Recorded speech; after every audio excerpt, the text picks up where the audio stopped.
This podcast may contain offensive content. You have been warned.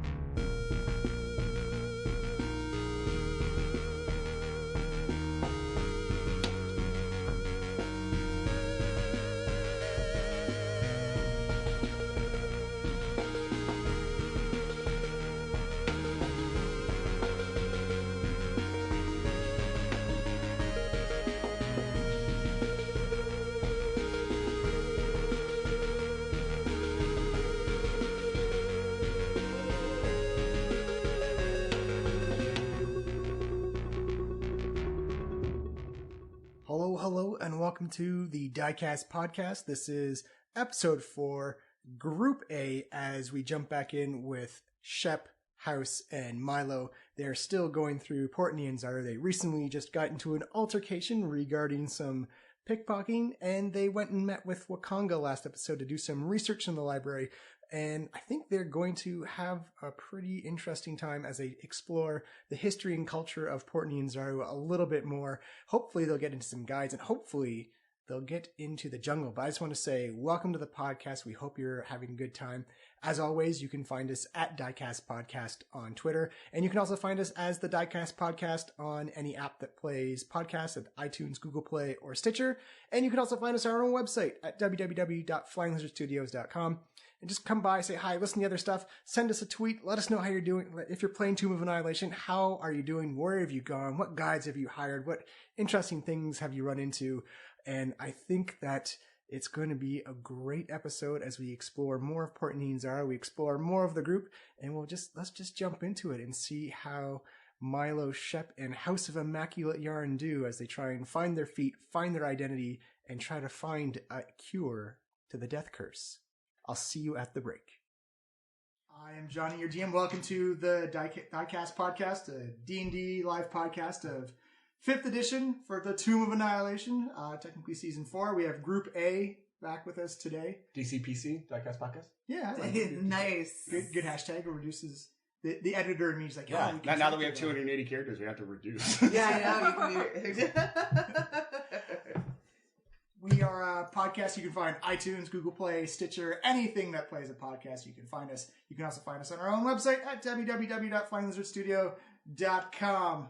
And you can also find us on Twitter at Diecast Podcast, and just send us a hello or a hashtag of Diecast Podcast, and we will say hello and interact with you and talk Dungeons and Dragons and Tombs of Annihilations and whatnots, and the goofy adventures we get with cat's pajamas and mirrored. Yeah. I'm still delighted with the fact that it was accidental cat's pajamas. Yes.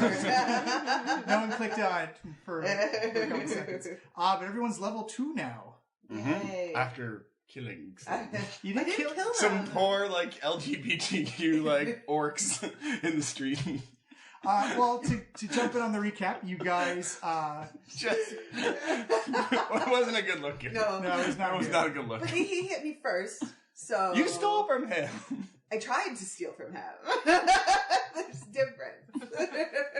So after losing out at the dinosaur races, Shep decided to try and regain some cash.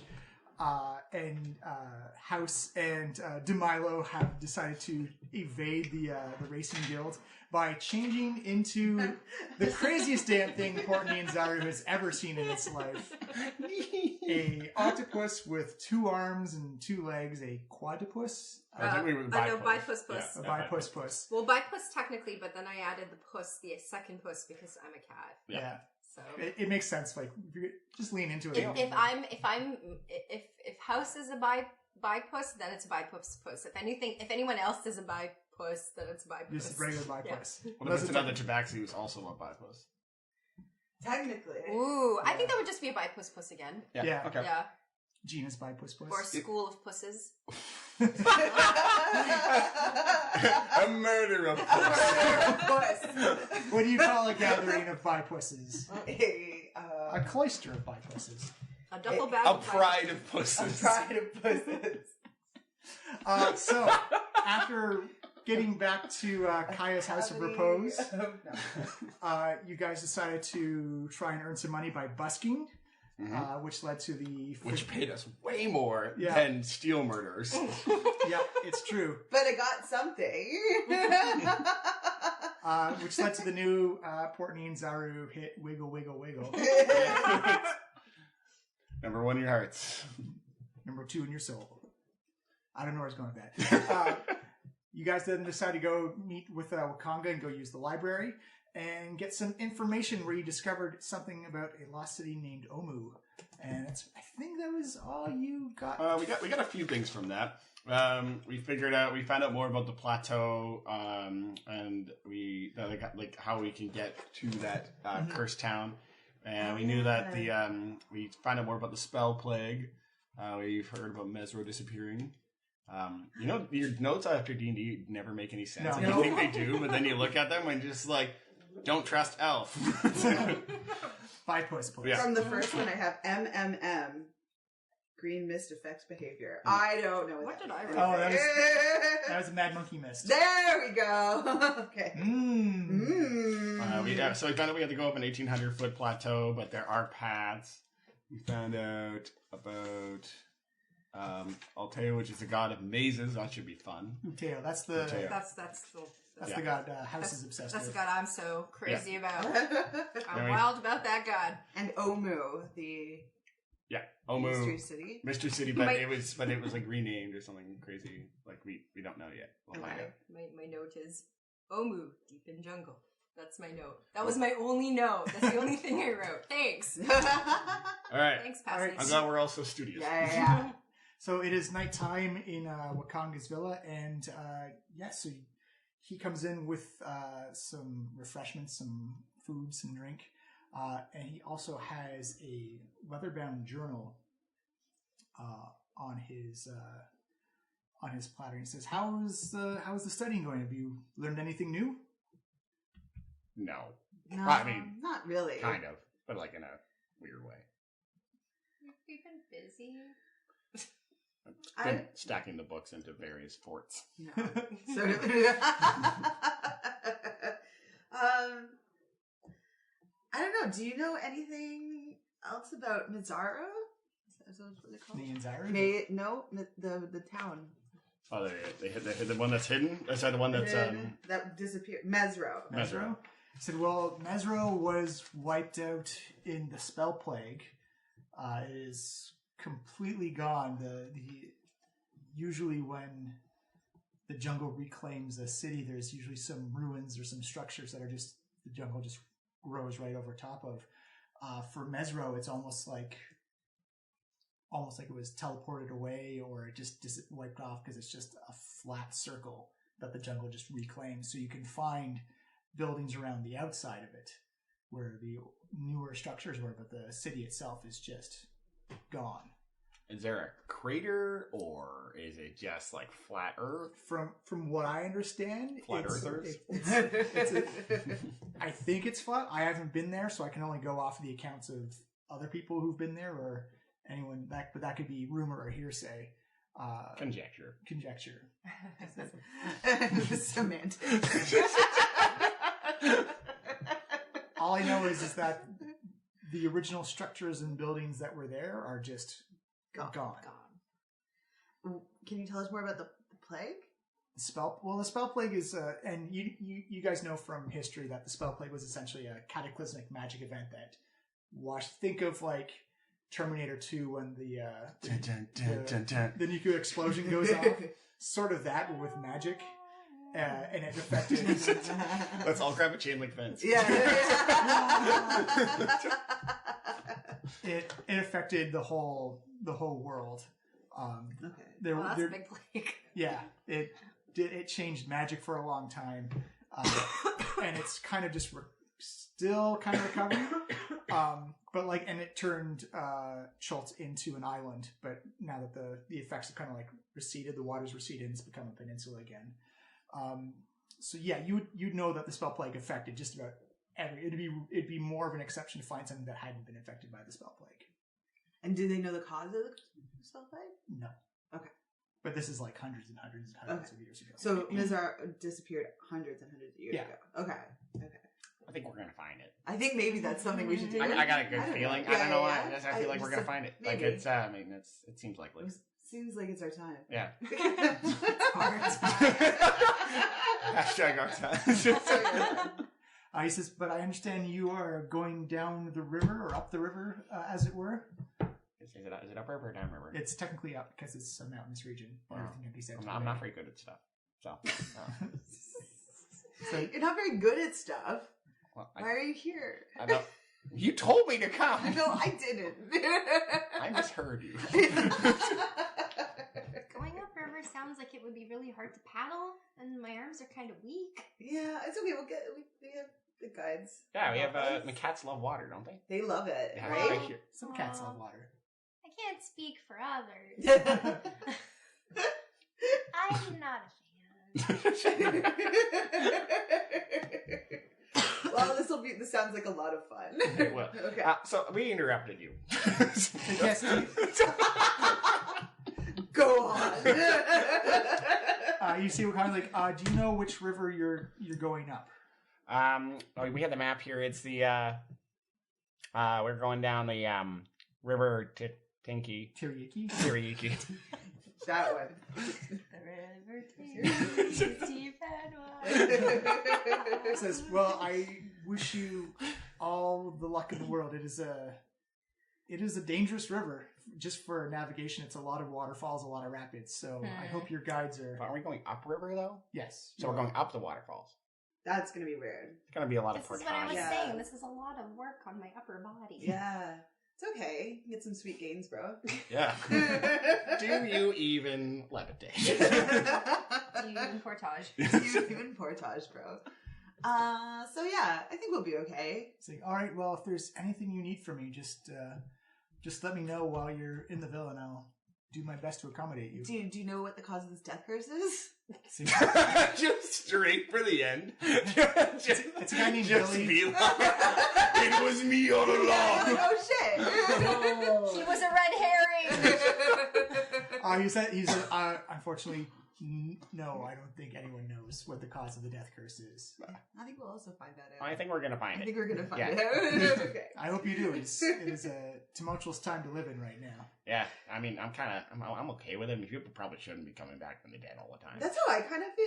Yeah, You I'm with know, I mean, I feel but- like you know, the gods have plans. yeah. Well, and I understand the not wanting to die again. I guess. Yeah. But And you this is know. how rent becomes really expensive. I know. It's true. Like, if everyone's always alive, then there's just Then nowhere no to one live. Yeah. dies, and there's nowhere And to it's live just- for anybody else. how does this economy even sustain itself? Yeah. Well, Shep, as being a half, you know that, We all live for hundreds of years. yeah, essentially, if you're in middle management and as a high elf, you're probably going to be there for a while because the person above you is not going to retire for a couple of centuries. Wow. It's true. Enough chin wag. Yeah, I know. So that's why I'm stabby. No, I'm just kidding. Anyway,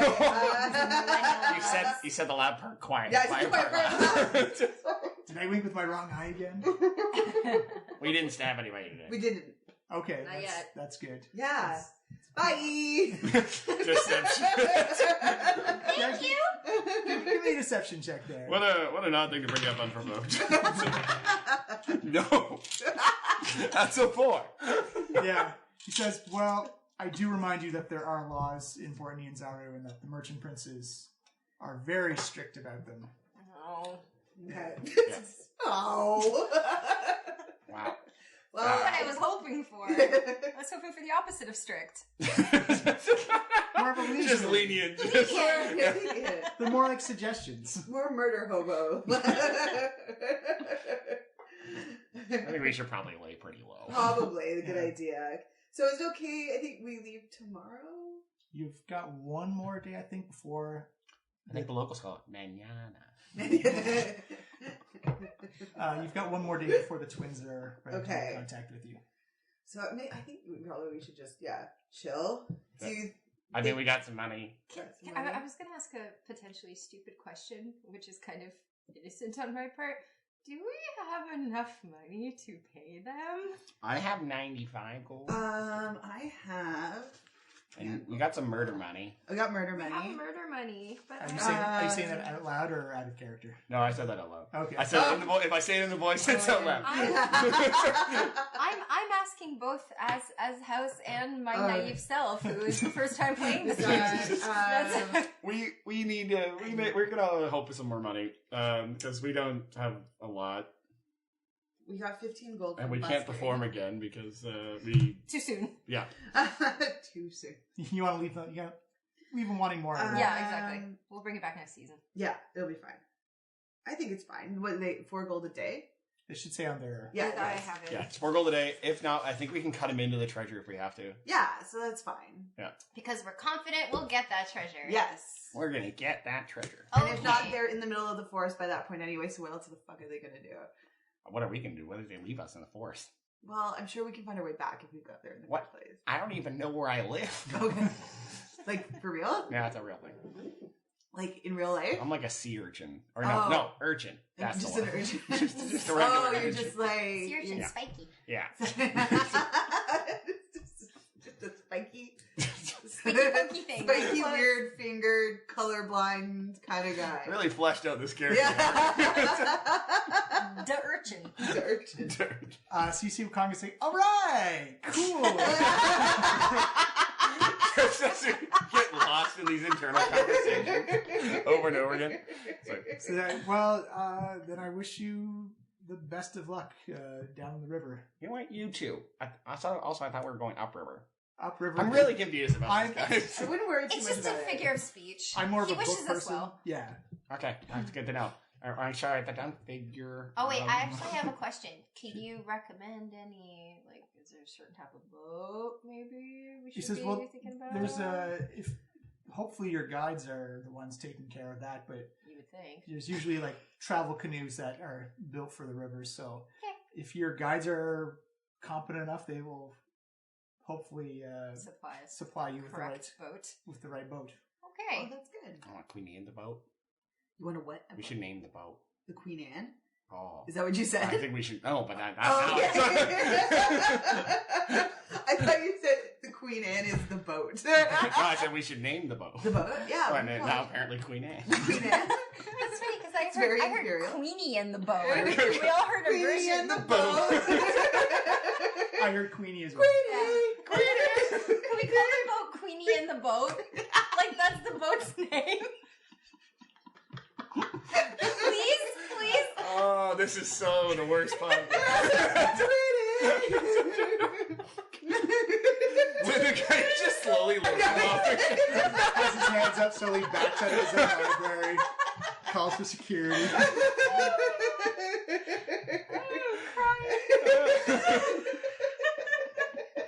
All right, so we're gonna. So it's determined Queenie in the boat. We're good. Okay, we'll worry about that later. We'll ask the Okay. students later. We're You good. hear off down the hallway, "Sandra, are you sure about these people?" I'll probably die in the woods. It's fine. It's not gonna happen. So a couple quick housekeeping things. Sure. Do we have like a couple things of rope? Do we have like grappling hook? If you have an adventurous kit, you should have some. I have a priest pack. I don't have an adventurous kit. Yeah. Priest pack. You do Oh, not it have- sounds so useless.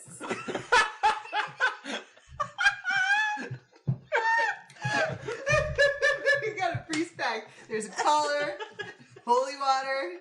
Holy water. Where were the friends? Where were the friends? Oh, I'm pack, so crying. I'll tell you what's in a pack. Yeah. I'm, Oh, you have an explorer's pack. Yeah. Okay, I got one of those. Yay!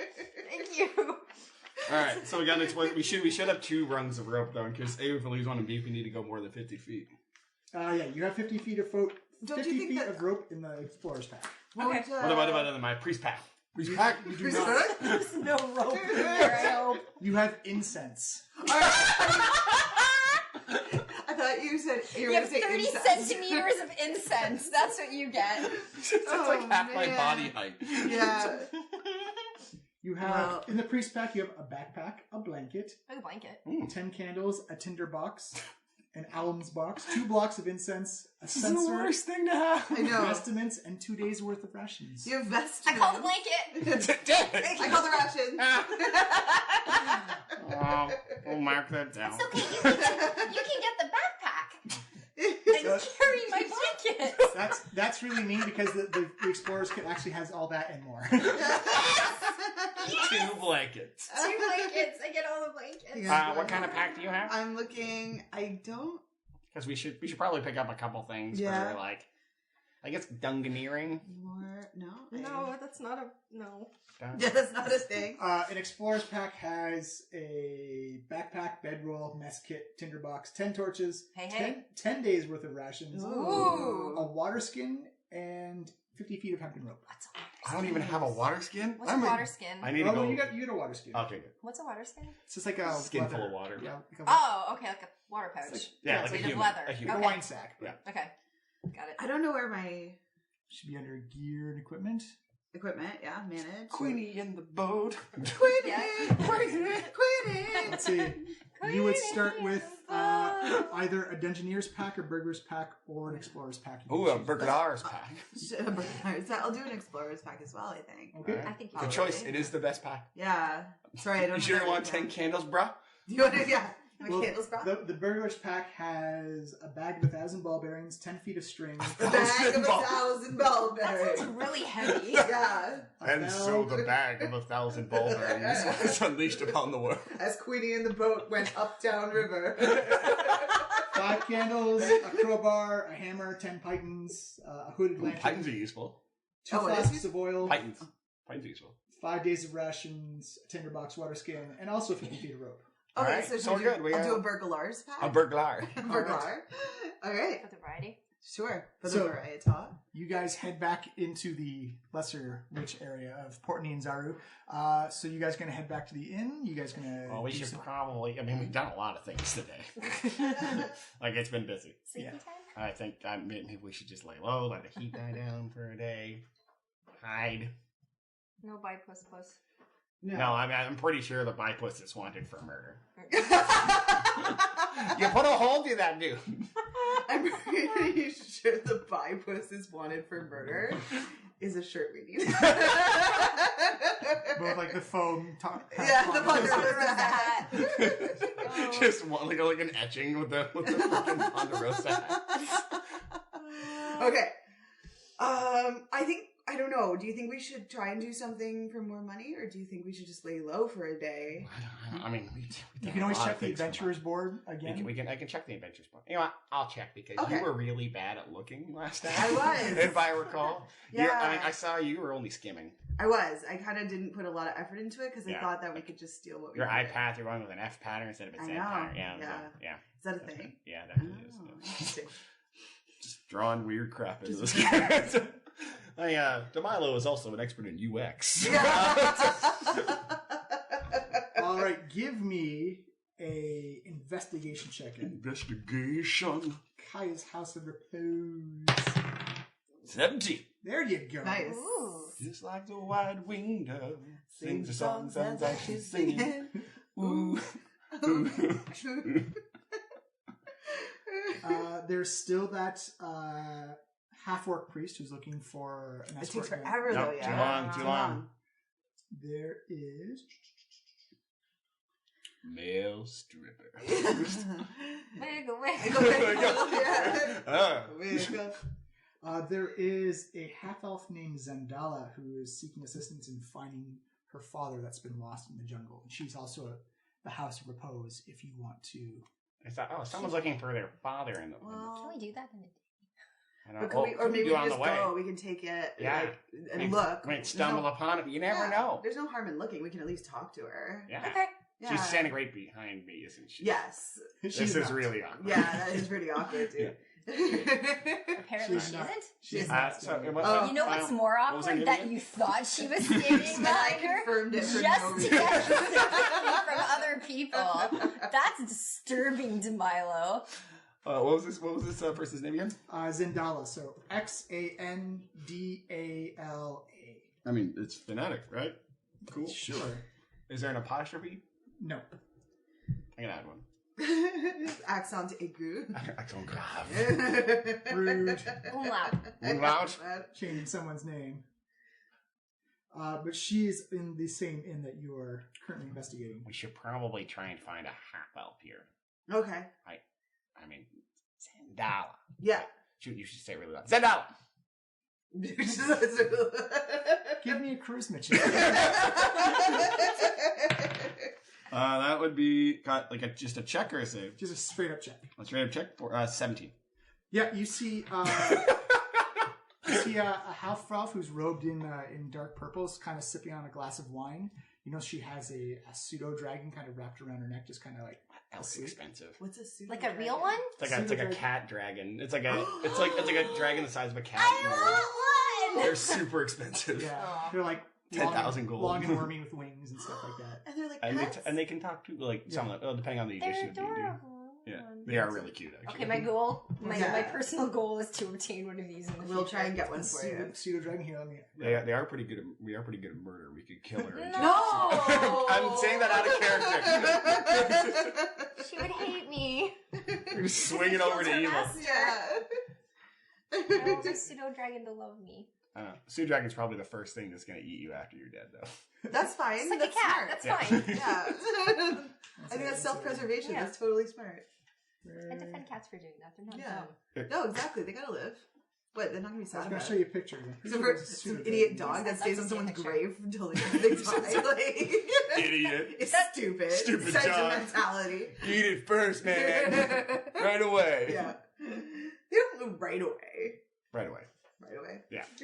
That is a pseudo-dragon. You got a little scorpion tail. Oh, how interesting. Oh, cute. They're very cute. A little tiny. I want one. Usually seen with sorcerers and wizards as a familiar. Nice. Oh. Family. You're one of those things. I'm one of those things. All the more reason why I need one of these accessories. But you see her ears kind of perk up when she hears her name and kind of makes eye contact with you. Kind of like, you calling my name? That's a beautiful tiny dragon you have. Say, thank you. His name is Summerwise. Summerwise? Summerwise. Summerwise. The Summerwise. Oh, we're going different times. Yes, Summerwise. Oh, like, you know, I was thinking Summerwise sounded like a hipster beer. Yeah. Summerwise. Summerwise, yeah. She does kind of roll her eyes a little bit in size. I heard that your father is missing. That would be what I posted in the ad. If you are willing to help, I will gladly take it. What? Tell me a little bit more. I mean, all you just said was jungle. Well, he's a former holy man. His name is and fellow holy man. Yes. That's, of the Nirin. I'm a halfling in the cloth. Nice. His name is Artis Simber. Artis Simber. Okay. Yeah. ARTUSCIMBER. Mm-hmm. And what deity does he follow? What glorious god? And I'm hoping it's Etna. It probably will not be. Let me tell you. No, because I made that up. Yeah. It's actually a volcanic region in Italy where wine is made. She says, "Well, it's been a while since I've seen him practice any rituals or any ceremonies outwardly. So it used to be Tyr, but I don't know if he still follows those tenets or oaths anymore." So how did you lose him? Did you just go out and you never saw him again, or like? Well, I've lost contact with him, so I've been trying to. Last I heard, he was somewhere in the jungles of Chult trying to. It's a big jungle. It is. It is a very. That's why I'm requesting help. I'm but one person. Well, can you give me like a physical description? Oh yeah. And you see Summerwise. And an emotional description too. That'd be great. Summerwise kind of perks up and just looks around and says, "It's fool's errand. He's in the jungle. You're not going to find him anymore." Well, challenge accepted. What a snappy dragon. Yeah. She says he's very tall, about 6'6". Oh, that's big. Human. Brown hair, brown beard. pale complexion. Usually has a furrowed brow. He's got kind of like an Obi-Wan Kenobi look going to him. Young Obi-Wan Kenobi. Good. McGregor. You and McGregor. And how long have you been without contact? She says, well, it's been a couple of years now. Oh. You know, when parents go adventuring, you usually don't hear from them for a while, but when I heard he went down to Chult, that's when you get concerned. So why are you looking for him now after so many years? Well, it's knowing his personality, he may be going after a cure for the death curse, and that I worry that I've been hearing the rumors that people who go into the jungle usually don't come out again.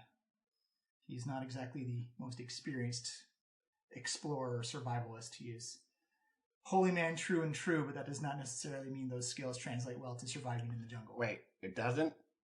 It doesn't. Oh, God. I made a huge mistake. We'll find him. Get your priest kit ready. Yeah. Get your incense. I got my 10 candles. But if you can, please send me a message anyway, if possible. Tell him to go back to port. I will or if you can, let me know where he is, and I will come to you. Are you always gonna be here, or are you gonna go back to the Story Coast, or? I'm going back into the jungle in a couple of days. Oh, so but if you're in the jungle, he's in the jungle, and we're in the jungle, how are we supposed to find you and to tell you that we found him? Are there any magic users in your group? She points to the house and like, you look like you've. I dabble. Yes, I am. I'm pretty sure. I do magic, yes. She pulls out 3 scrolls of sending. Nice. Yeah. She hands him the house and she says, completely ignoring Shep and That's fair. That's a real duo. I assume you are the brains of the operation. I don't want to be rude, But you're the brains of the operation. Yeah. On closer inspection, these are Norphos.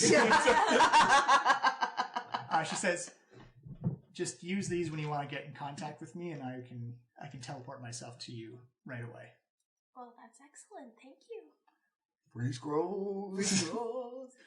Yeah. You see somewhere where I said, it's a waste of time, and he just kind of curls up around to 3 scrolls. I have 2 questions. Yeah. That if we are able to find your father, what kind of compensation could we expect for our I time? always forget to ask that. What type of compensation would you like in return? I can give you cash, magical items. I think yes. I like the sharing economy, so I think we should do items. Items? Okay. Yeah, I think the sharing economy is great. And like also, if you know a pseudo dragon breeder, could you help us maybe get a discount for my friend to get a pseudo dragon? I would have never thought of that. Thank you. Actually, yeah, we'll accept the pseudo dragon. For me? Yeah. Yeah. She says, well, I know one of the merchant princes deals in beast handling and beast trade. That's the only way you're going to possibly find a pseudo dragon is by getting in contact with them. Speaking of dragons, though, she kind of pets Summerwise. He just kind of like gives like a little bit of a nuzzle into her neck. He says, it will help that he is with kind of like, it's hard to describe. I wasn't sure of the descriptions when I heard it, but he's with kind of like a smaller half-dragon type of creature who smells funny sometimes. Wow. So it's... I mean, I'm sort of used to half things, so that's fine. So it's quite odd. I didn't understand it the myself. merchant prince is with a half? No, my father's with... Oh. Can you say that again? He's last been seen with a half dragon that smells bad. Yes. Okay. Smelly. Is a half dragon different from a pseudo dragon?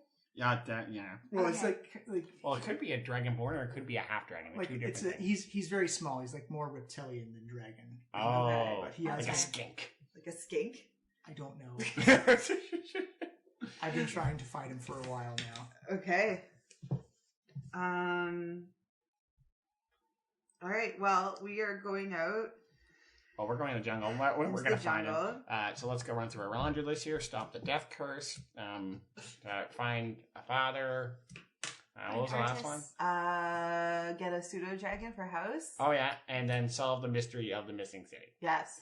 The Okay. pseudo I think dragon that's can fine. be the lowest on the list. Yeah, but It's I not, mean, when we get back, it'd be nice for you to have someone to You're hang out tipping with. your hand. We need to make it look like it's a priority in front of the client.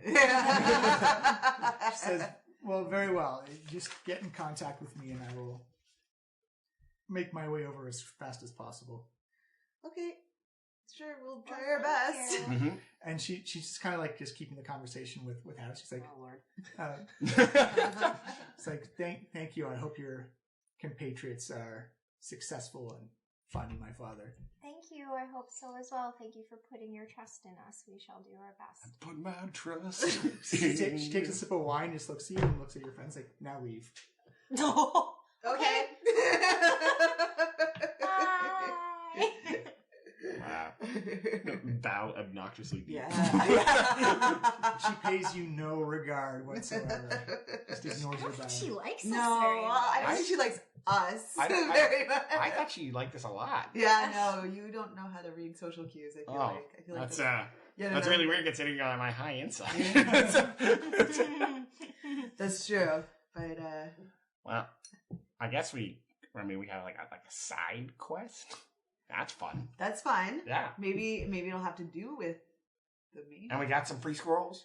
Got some free scrolls. Mm-hmm. Yeah. We're killing it. I think that's great. But are they really free when we're supposed to use them for an intended reason? They're earmarked scrolls. Yes, they're earmarked for father finding. Yeah, father finding. I mean, we got 3 though. Do we really have to message her 3 times for father finding? Well, Depends. no, it depends. You only get 25 words. Found father. Period. Done. Why would you spell out the word period? Yeah. Period. Done. You forgot the location of where the father is. But won't the scroll tell her? Because No. you said the scroll Nope. located. Oh, okay. You just literally send a psychic message. Right. Oh, okay. SMS. Okay. T9. T9. Yeah. Well, all right, we'll figure it out. Yeah. Just autocorrects. Shit. Found fodder. I haven't been ducking doing anything. Well, I never mean ducking, Siri. I never mean ducking. All right, so you guys have 1 day left before you have to meet up with the twins. Well, I do want to hit up the sketchy area, but we've done so much. I know. I don't think. I mean, do you think we need? I got the impression that River Mist and Flask of Wine were going to have a lot of supplies for us. Do you think we need to procure anything else? Or maybe a little like we should go maybe to a dive bar. Maybe hear some more rumors. And people talk. Yeah. And I haven't had like any decent non-milk based drink. That's true. Okay, I'm down. I mean, it's delicious as fermented I'm milk alright with is. that. Do you think we need more rations? I'm worried about rations. How much do we have? 15, I think. I have rations? 2 days worth. You have 2. I have 15. and I have. But 10? but you've also been eating off the hotel, so you haven't been using your rations. At Yeah. all. Okay, So that's we're okay for food. Each ration is a day's worth. Because I don't know about you guys, but I get hangry, Oh, and I really Well, don't want to do that to you. that's fair. thoughtful. That's fair. That's thoughtful. We'll get a couple more rations. Go to the bar, have a few pints. Okay. Or like half pint. I don't know. What do I drink? What do you drink? Well, a half pint is a pint to you. No, couple of pints. We hear some rumors. Okay. Well, your 3 choices of shitty parts of town are Old City, Malar's Throat, and Tyriki Anchorage. The throat one. Just straight for the throat. Okay. I just like the name. I'm drawn to it. Just drawn to the throat. Yeah. Just right for the throat every Well, single I'm time. a throat man. In the I throats. just, it's kind of a Oh, thing. there's so much I could do with that. This podcast may contain It does. I have to get you guys to record that at some point. Okay. All right, so you guys make it to the throat. You actually make it outside the walls of Port Nyanzaru. It's a very slum district. You notice that a lot of the jungles started reclaiming the buildings here. That you see, unlike the pristine cleanliness inside the city, there's a lot of vines, a lot of trees, and a lot of plant growth that are just slowly coming over these very old. Whereas the other buildings were white and bright and colorful with like blues and yellows and reds, these are kind of like brown and green and sullied and stained, and that they've not been maintained by the city in quite some time. Essentially, if you're outside of the wall, the city stops caring about you. But you do notice that there is kind of like this Endorian Ewok type of... definitely, there's 2 levels to Malar's throat. And at the bottom level, you notice that there's almost nobody on the bottom floor. And as you look up, you can see that there's lots of rope bridges and crossings and awnings that just kind of cross over top. As you look, and you actually give me an investigation check, Shep, for your anthropology workings. Oh. I have some guidance. Can I do that? Oh, no, it's okay. 23. 23. You see a lot of the iconography here is a lot of crocodiles and a lot of plesiosauruses with mouths. The architecture on the ground is kind of like these big open mouths with these bridges forming the top of the mouth. You notice that you look down and you notice, unlike the cobblestone of the city, these are almost practically smooth. It looks like water just rushes through here a lot, and that just may be one of the main water sources of just all the rain that happens in the hills when it comes down and funnels through here and hits a reservoir at some point. So that's why a lot of the residents stay up on the second level. It's about 200 feet up. And that the water comes from the mountain? It comes from whenever it rains, and it'll flood down. It's kind of like a controlled floodplain. Okay. You also notice that there is a very... Actually, Milo, give me a religion check. I am not proficient in that. Uh-oh. Remember, I'm in a fake religion. Okay. That was purposely done. Yeah. I'll do it anyway. That's all right, so give me a religion check. 5. Is anyone else trained in religion? I don't know. Yes. Oh, Sorry, okay. because of anthropology. Yes. So give me a religion check, please, Shep, as well. 17. You notice that there is one temple that is almost completely covered over in moss and vines and trees, and it's hard to see the symbol, but you actually recognize it as a Temple of Timora, which is kind of surprising to see an outside god in Chult when they've been saying that it's been mostly a certain type of god, and that Ubteo is kind of like his own thing down here. Who's Ubteo? His own thing.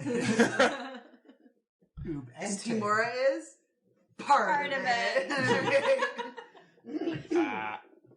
So, it looks like it's a very old and run do down I know? Can I ask you a question? Sure. Ubteo, is that the main god for the city, the people who dwell there, or I is that believe- like a casty kind of? I believe from what you remember from your information session last episode, was that he was the main god on Chult, and then for whatever reason disappeared. Okay. And that he kind of had his thing with the Pantheon that you stay out of my business, I'll stay out of yours. So that would be it would be very out of the ordinary to see a temple of Timora in this. Yeah. Well, okay. Something that old. Okay. Because you could, since he's been gone, you could maybe make the argument that people could have moved in to kind of fill the void. But this looks like it's actually pretty old. It doesn't look like it's being used as a temple anymore, more of kind of just like housing for people who need shelter from rain and whatnot. Yeah. But it looks like this had been a holy site for some time. Okay.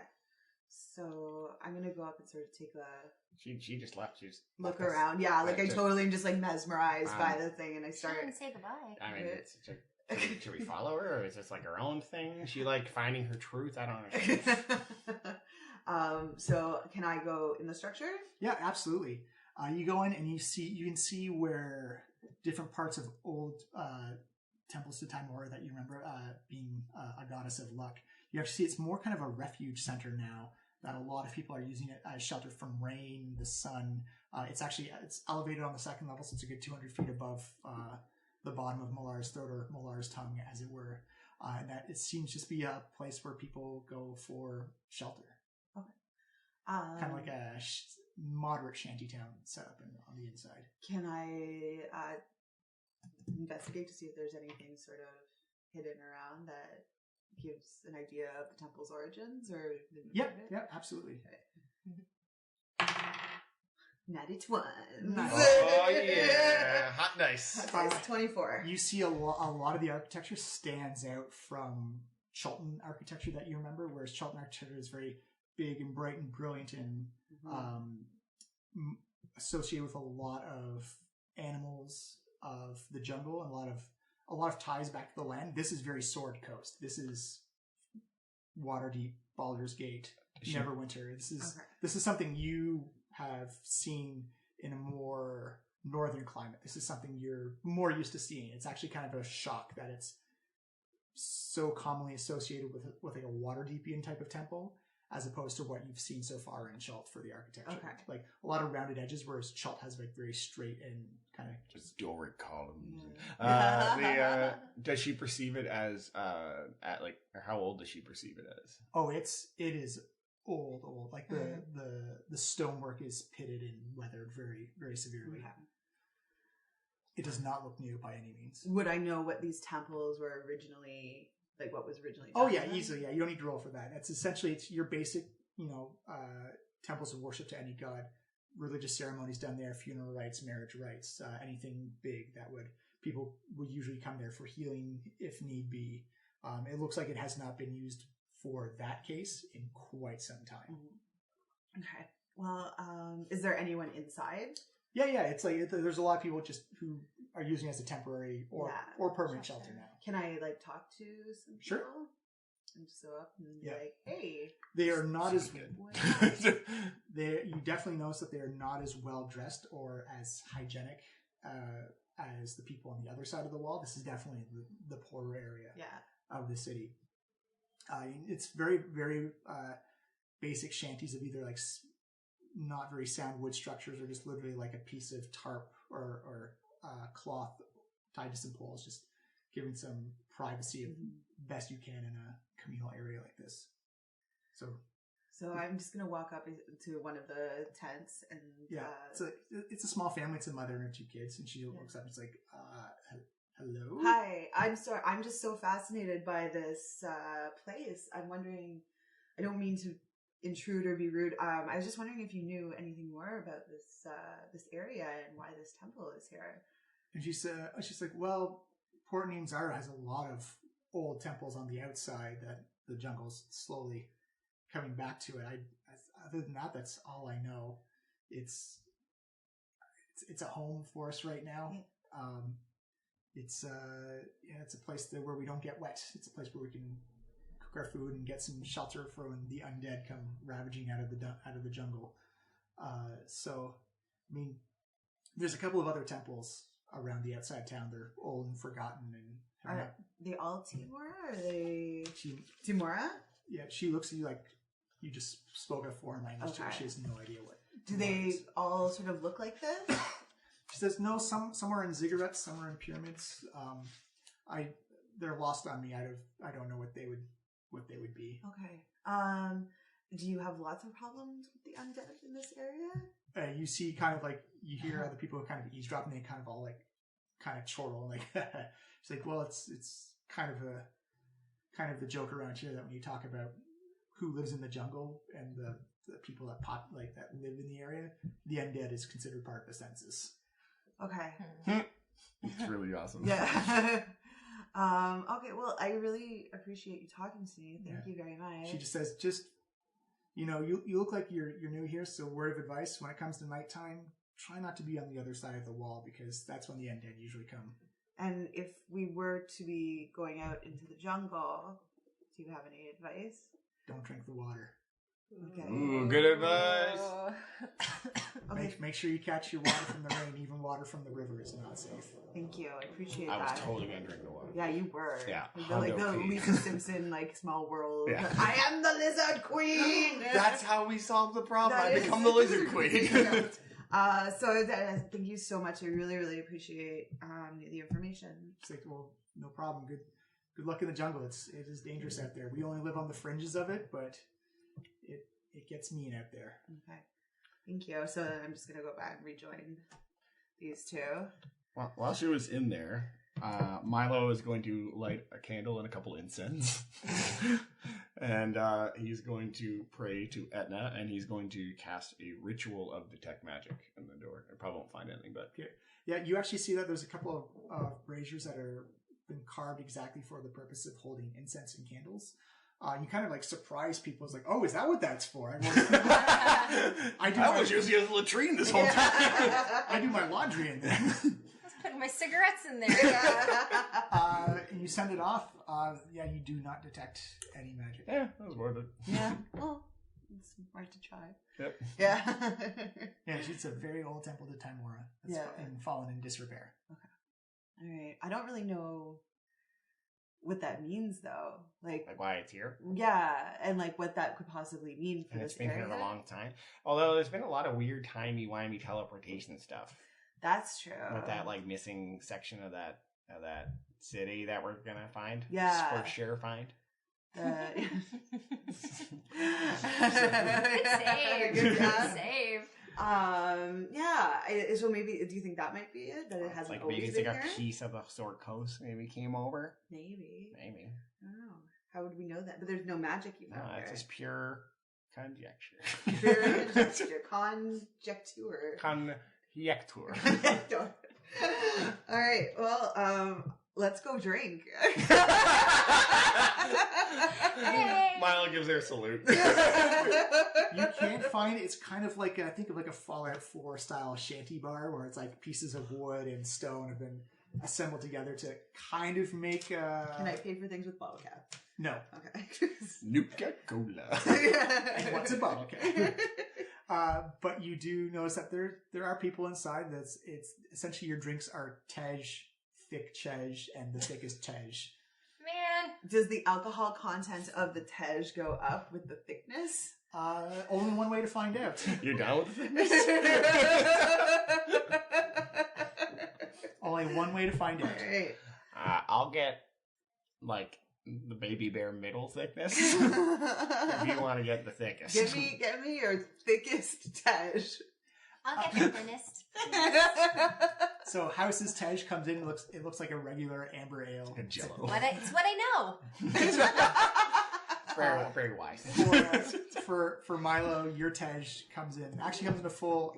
You're not quite sure what the measurement on the pint glass is, but it looks bigger than what you usually expect, and it's kind of like a mustardy type of quality to it. Wow. And then Shep, it's pretty much honey. It looks the same consistency and thickness and stickiness as honey. Well, better in than out. Can you please get some water, Chef? And a couple drops of water really opens it up.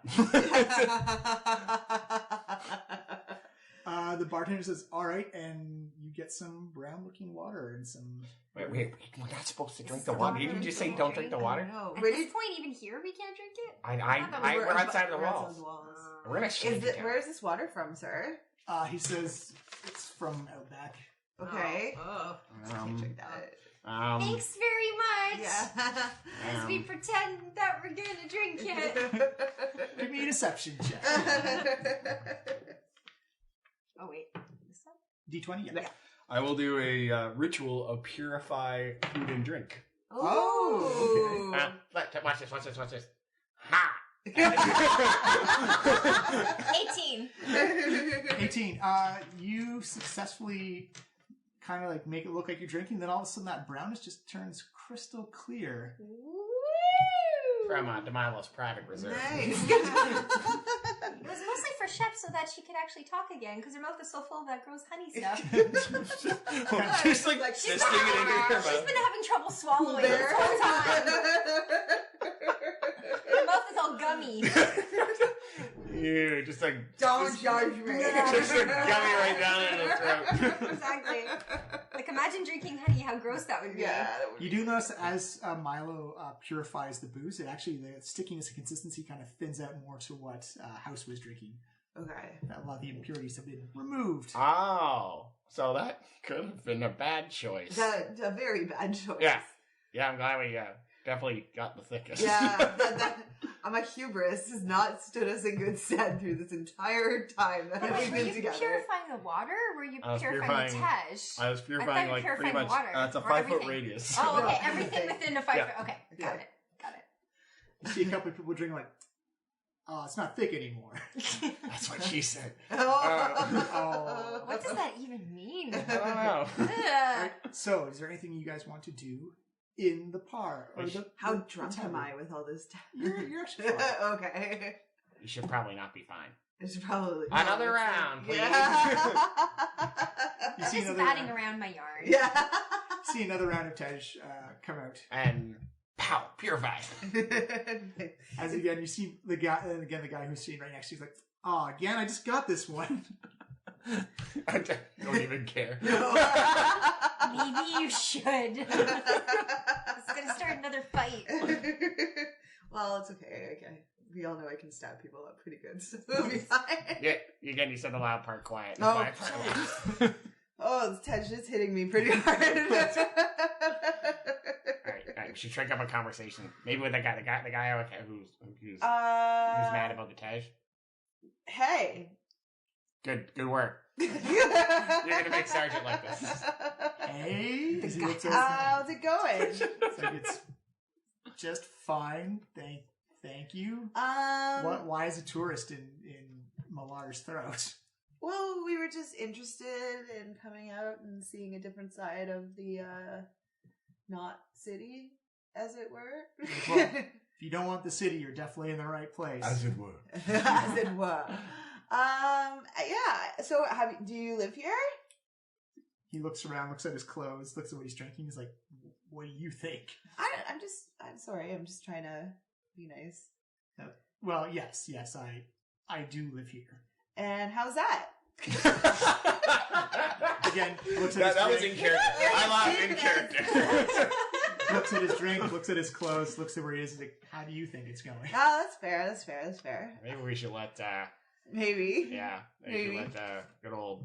All right. I kind of step back Yeah. and I'm like, I push her forward. It's like, Hi there, sir. Hi, how's it going? This is I'm gonna be one of those okay. nights. So, why do you like Tej so much? It's cheap and it gets you drunk. That's fair. I think that's why I like it too, because I'm both of those things. That's in character again. Okay, it is gonna be one of those nights. Okay. How can I help you? No, you don't have to help. There's nothing to do. I'm just making conversation with some strangers in a new place. From my experiences, strangers don't talk to you in Malar's throat unless they want something out of you. I don't think we necessarily want anything. But, if you think there's something worth telling us that might be interesting, some history maybe, or something cool that happened last week that we might have missed. Give me a persuasion check.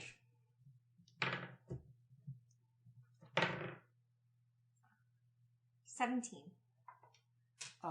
He says, "All right, yeah, you want something cool, something." She pulls out a sandwich. Here you go, sandwich. No, he says, "Well, for people who are new to the area, That would be us. do you know anything about the great god that used to rule over this place, Uteo?" Yeah! Okay, great. I'm sorry, I just get very excited. Well, I used to be a devout follower of Uteo or used to muse myself in his religious practicings, but a lot of people get history wrong. A lot of people get religion wrong in these parts. They kind of like want to refold or rewrite it to make themselves look great. Uh-huh. And that, people mock me for this, and this is one of the reasons I got kicked out of the city. But Uteo was tired of the Chultans fighting each other. He got annoyed with them. Had enough of their shit, as it were. So we took off and left them. And how do you feel about that? I feel if the people you're trying to help keep being dicks to you, yeah, do it. If they're not going to listen, then why help them out? I see. Thank you for sharing that with me. That's just for me. If you ask around like the established, quote unquote, establishment, he gives you the air quotes, you'll probably get a completely different story. But oh man, we found conspiracy theories. This is amazing. But from what I've seen, what I've deduced, it's his followers weren't exactly the most upstanding people. Oh. So maybe it's a corrupt religion. Better than a fake one. What? What? Nothing. Nothing. No. I don't know. What do you mean crap? Well, it sounds like you're saying that they're not exactly upstanding people who follow Teo. Well, it's Like- Teo had a set like of principles and ideals, and his followers kind of Bastardize it a little bit. Yeah. changed much like today. Changed what they needed to make it serve themselves better. Yeah. New Testament. Did you do that? No.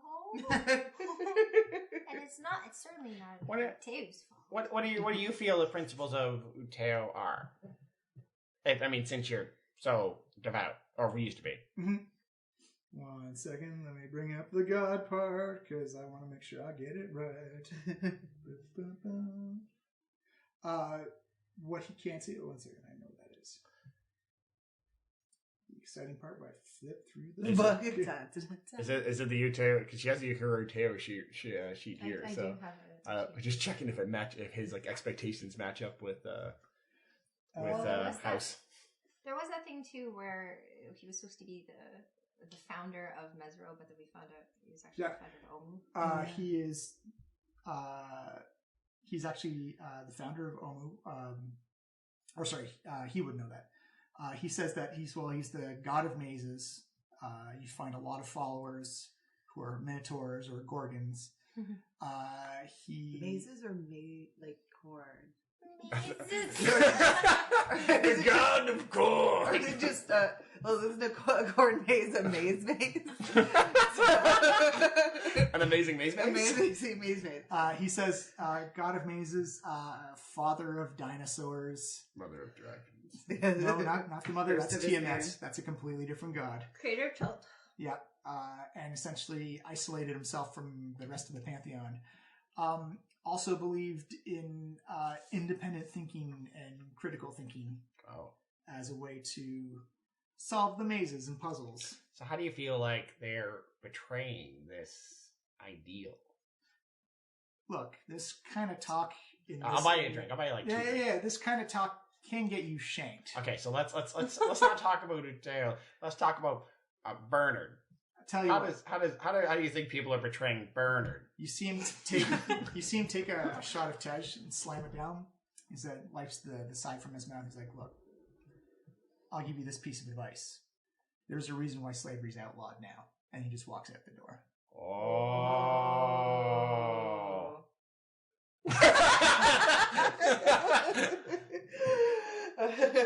I learned something today. And the reason is because it's terrible. Yeah, I mean, there's also that. Maybe the slaves are the undead. I don't even know. Maybe is Omu Mesro? I think Omu might be Mesro. Yeah, well, Yeah, that's pretty much it. Yeah, he's the founder of Mesro, but Mesro is Omu. Okay. That's been established. All right, yeah. Oh, Crossed out Mesro. Oh, but Omu. The most coherent thing we've written down so far. Thank you, notes. Okay, so I think we did good. We did good. I think it's okay. Gotta get another round though. Okay. Yeah. Don't get too drunk that you're hungover tomorrow. We have a big day. Well, that's for tomorrow, Chef, to worry about. Yeah, that's for future Shep. Present Shep. Another round. Another please. round. Get us your thickest hash. All right. It's essentially almost like a honey cask. Pours out some Tej as you guys drink into the night. Stumble your way back home to Kaya's house of repose, thinking of being sticky with Tej, and not because you spilled it everywhere, just because of where you were sitting. I cover my back in Tej and I stick myself to Shep. Get him to carry me home. And I'm too drunk to notice. Yeah. This high elf with this halfling just stuck to Oh you. my god, it's the Simpsons. It's the DeMilo stuck to your back. Point of inspiration for that. I'm just licking myself as we walk. It's just a penis to Milo. So you guys make it back, spend the sleep off the Tej as you wake up early in the morning, and you remember that you're supposed to meet River Mist and Flask of Wine at Tyrion Anchorage. All right, we gotta go. Fresh day, fresh eyes. I warned you that this would happen, and then it happened. You know what? I'm gonna put all my pots and pans into my bag before we go, and I start like loudly putting away my stuff. I hate everything right now.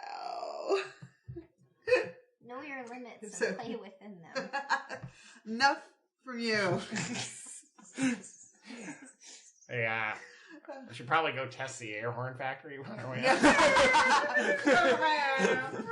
Oh god.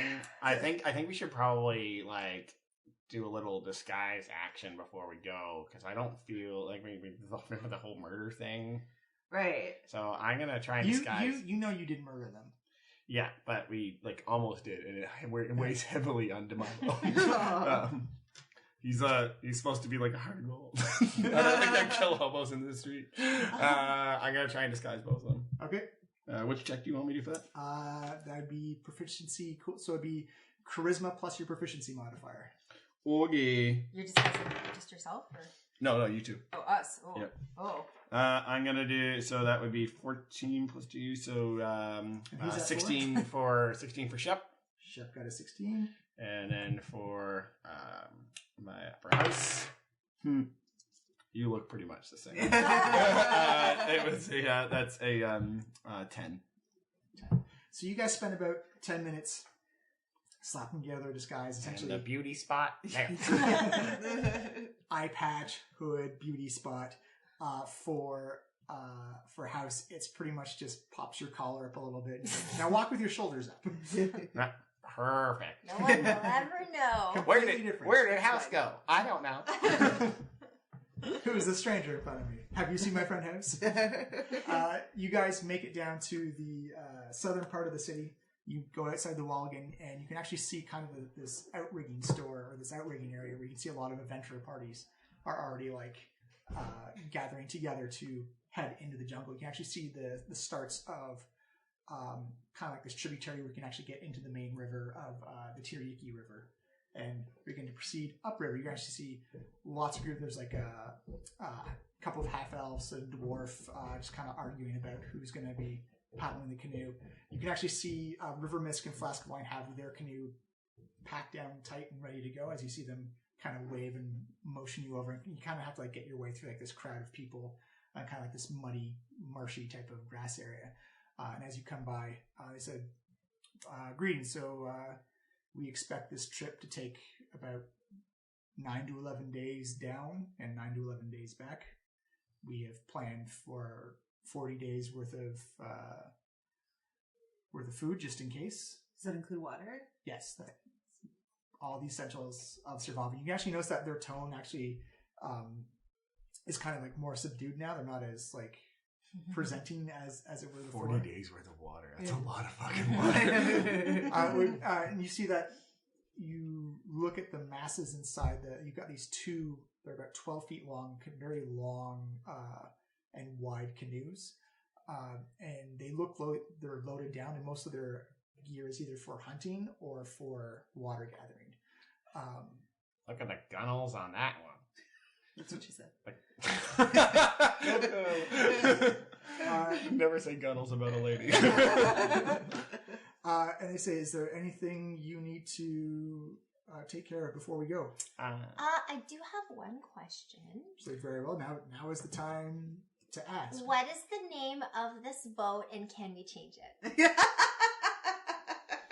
You see them both kind of drop their jaws a little bit and say, well, they're canoes.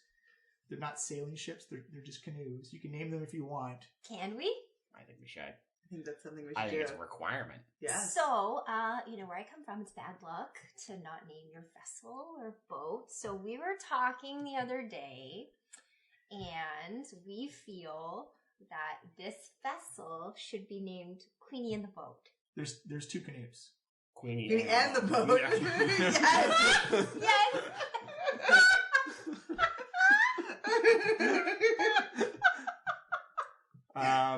So this one can be Queenie, and the other one is and the boat. And can I write it on the side of the boat? Says, we really should be going. I can do it in flight. It's fine. It's like, fine, just you're paying us, so Yeah. just don't damage the canoe. I write Queenie and the boat on the two boats. Queenie and the boat on both boats? No, Queenie on Queenie one on and the one. boat on the other. Exactly. All right, Which so one are we on? And I break one of the bottles of milk on the back of the boat. give me a strength check. Yep. Natural 20. Yeah. Boom! Holy shit. Which one are you christening? And the boat. You sink that bottle and it shatters, but you also kind of hear like that sickening of wood cracking. As it looks like you may have done about 7 points worth of damage to the canoe. Oh god. I cast mending. Immediately you see River Mist and Flask of Wine just look at you you don't know if it's anger or shock they're looking at you right now. I was just trying to boast. I'm a man of It is a canoe! You do not christen canoes for that reason! Oh, I can fix it. Can I fix it? Oh, you have mending too? I don't know. I'm looking. I don't think so. Oh, your spell sheet's on the back of the character sheet, because I did it backwards, Marty. No, you can't. Alright, I cast mending. Alright. It's fine. Look up.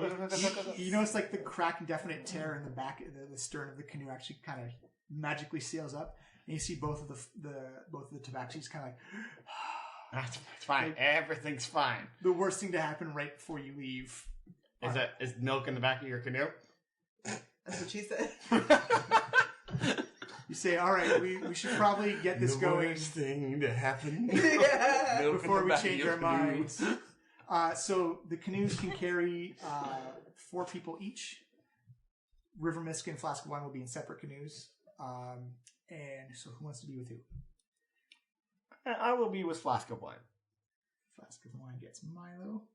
I'll go with River Mist. River Mist gets Shep.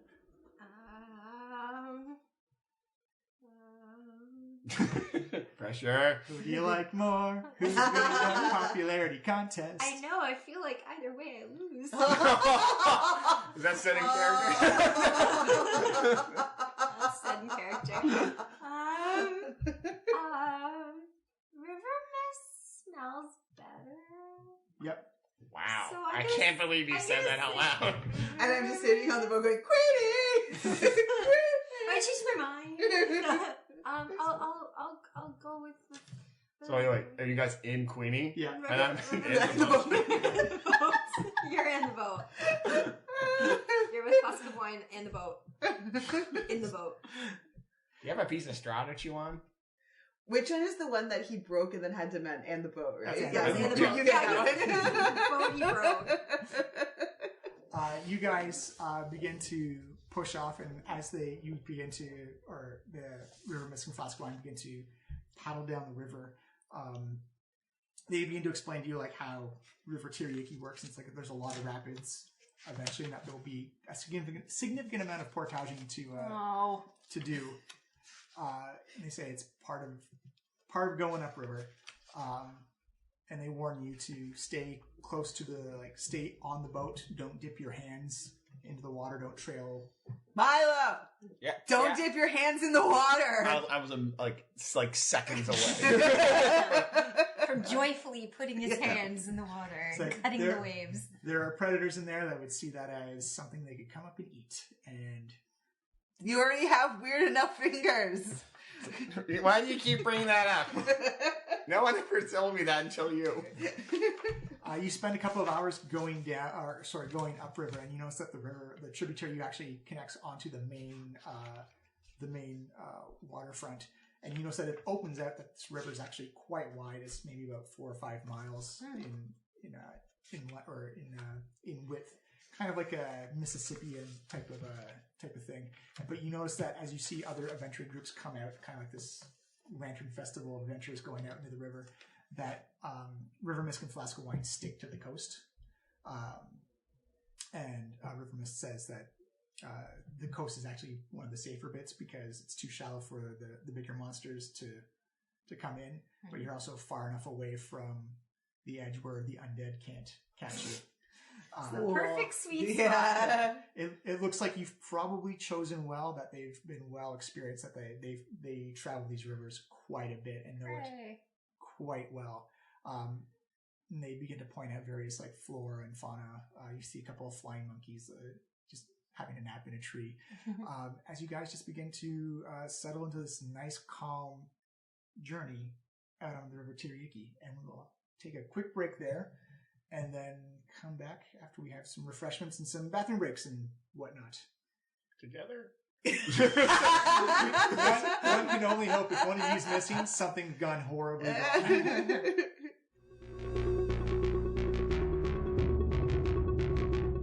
And we are at the break. Welcome back, everybody. I'm, of course, your DM for the Tomb of Annihilation on the Diecast podcast, Johnny. And you can find all our crazy adventures on our website at www.flymasterstudio.com. And it is, I gotta say, Group A is doing some weird, amazing stuff. Such as asking the question, what do you call a group of Bi-Pusses? Is it a fleet of Bi-Pusses, a cadre of Bi-Pusses? Send us a Twitter or an email and just let us know what you think it is. Also, I've been talking to a lot of other people in the D&D community, and I've been loving their stories of what they've been doing in the Tomb of Annihilation, because as much as I thought this was going to happen, I love that everyone has this unique and different spin to it, and it's just amazing to hear all the different stories and all the different places they're going into and all the challenges they're coming up with. And while this story has been recorded many months ago recorded many months ago to where you're listening to it right now, we've recorded a whole bunch of sessions up to that point, and the comparisons between Group A and B are just amazing. So I'm really happy that everyone's going to get a chance to see these two weird blobs of role-playing and information and gameplay kind of slowly merge together. Not intentionally. I've actually been kind of doing my best to keep it separated, to keep it complicated, but it just seems these two forces are pulling each other together, and it is so wild and it is so much fun, and that I can't say much, but it's due to spoilers, but there is some wild, funny stuff that happens, and both Group A and Group B are both knocking it out of the park. So I hope everyone enjoys listening to it. And if you do enjoy listening to it, please share it with a friend or with families who enjoy D&D or just enjoy wacky adventures, and give us a rating review on iTunes or on Google Play, and it'll help us out a lot. It'll help us carry forward and carry forth this weird little show that we've done 4 seasons of so far. But yeah, and also I want to hear from what everyone else is doing in either D&D or Tomb of Annihilation, because it's probably one of my favorite modules so far. It's got so much character. Like, the jungle itself is turned into a character where between Group A and Group B, there's gonna start being some night and day differences, where some people are on a nice camping trip through the jungle and others are having the worst time. And it's interesting to see what everyone's response to everyone in the jungle is going to be. So again, send us a message, use @Diecast Podcast on Twitter, or use the hashtag Diecast Podcast, and let us know what you think. Let us know what you're doing in the jungles of Chult as well. Let us know what dangers or interesting characters you've come across, because we are all legitimately interested in hearing how this goes, because it's interesting to compare notes, compare tactics, compare stories, because that's part of D&D. And just thank you so much for listening, and thank you so much for sharing with your friends, and thank you just so much for enjoying the story and the comedy. What's going to happen to Group A in the jungle? I don't know, but Queenie and the Boats is getting ready to launch. We're going to see what happens their first day in the jungles of Chult. It gets to be a wild and strange one, because I think some reality is going to start setting in of what's actually at stake. But with that, thank you so much for listening.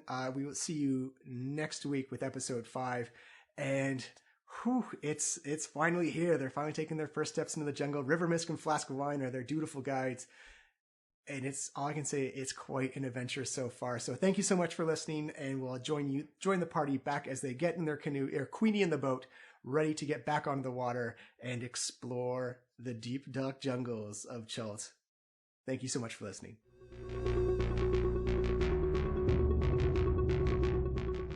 We are back. Was that? No.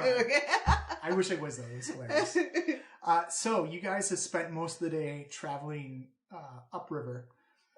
You notice that as you see various adventure groups break off and jump off at different points along the coast, some just disappear on the other side of the riverbed or riverbank as well. Every now and then you'll see just like a zombie just kind of like poke its head out, kind of see you guys walking by, just kind of. Is it far away? We'll say it's a good 60 feet. I Sacred Flame it. Saving throw or Dex save. Dex save. For a zombie, it's a natural 1. Yeah, so that would be a D8. 8 radiant damage. You see Milo just bring down this holy light on top of this zombie. As you see it kind of like begin to sear and burn a little bit, you definitely have attracted his attention. And as it kind of like does this stumble walk, it just kind of falls into the river, and you see a sizzle as like flesh and bits of zombie begin to float to the top as it just kind of like sinks to the bottom. You kind of see like this bubbling as all the air, gas from inside just kind of bubbles up the top and then just stops. Yeah. Really and that kind of freaks me out. Like it's like a thing. Yeah. I hit your trigger finger with it. That's fair. Yeah. I don't. It's unnatural. Yeah. You see Rivermist say, the jungle's dirty with them. You are probably in the wrong spot then. I'll be more careful next time.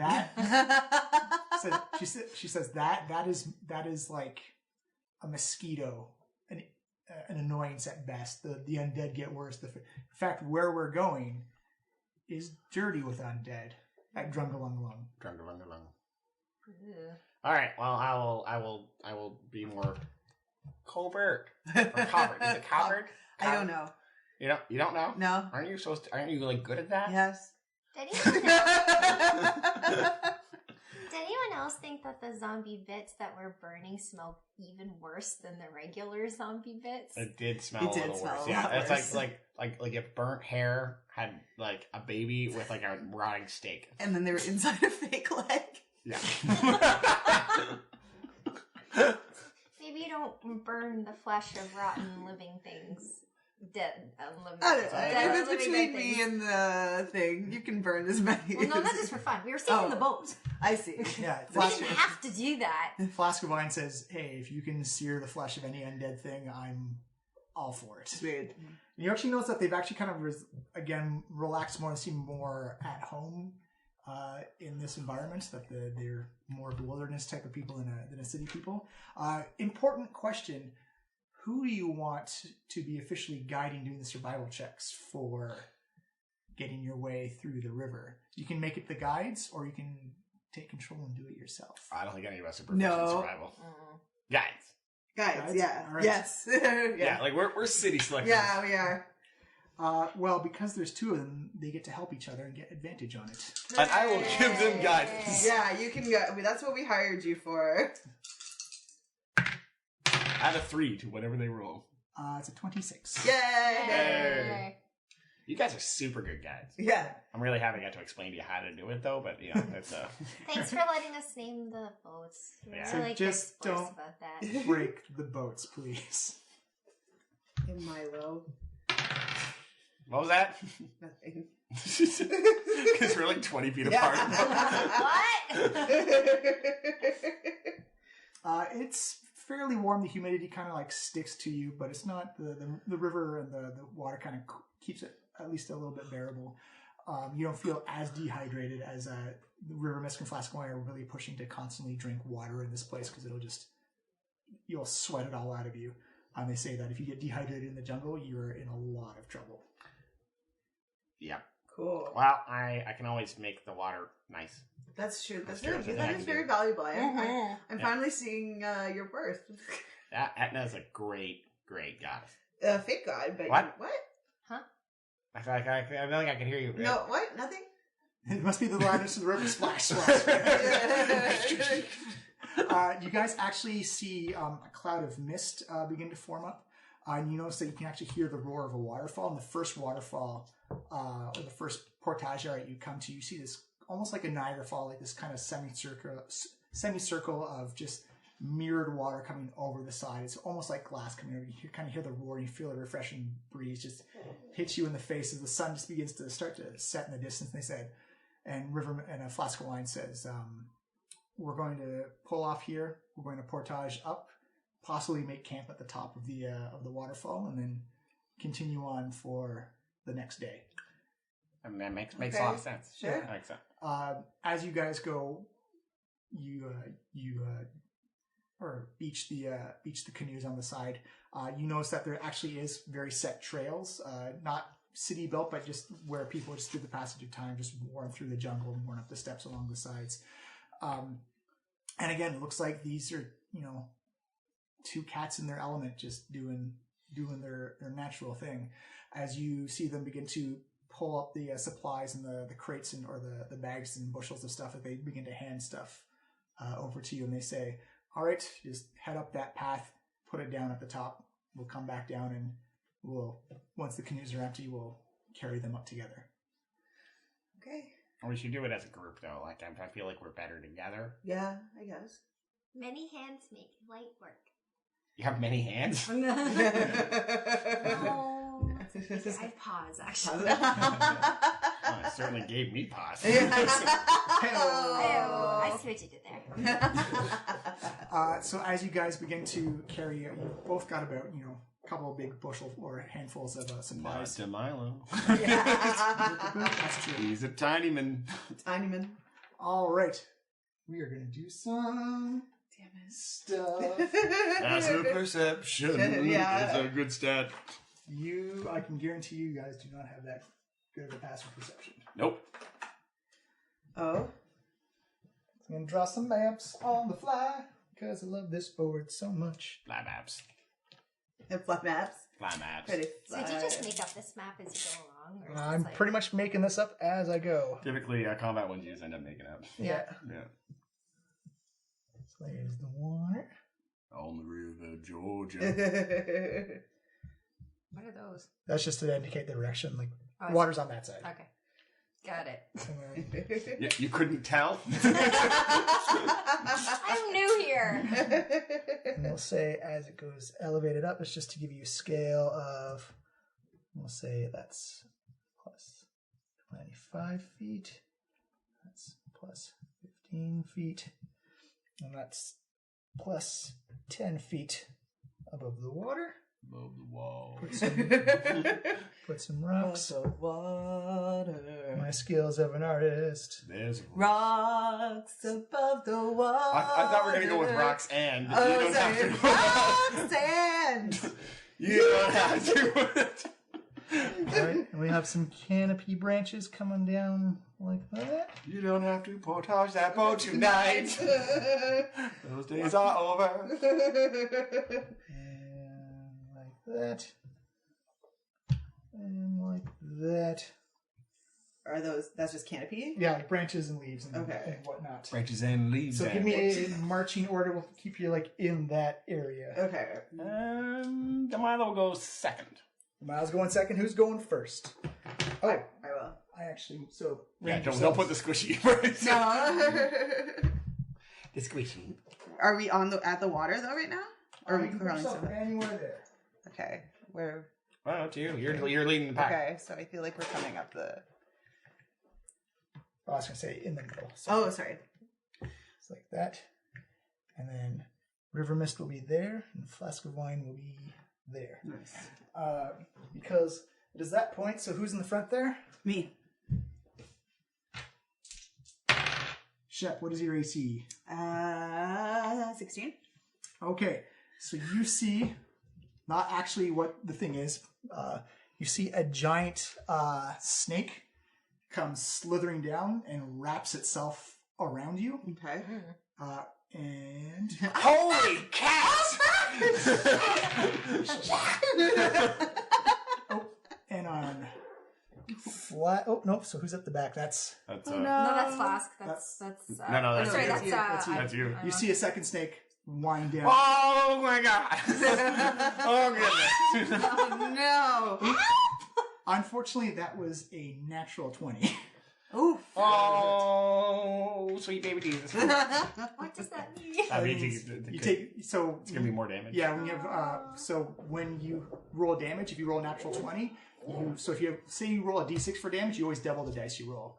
So you gets you to do extra damage. Hooray. So, on Shep. Oh, that's a lot of dice. It wasn't that much. That's 10 points of constricting or blunt damage, and you are now have the snake's body is wrapped around and you are restrained. Okay. So you are pulled over that way.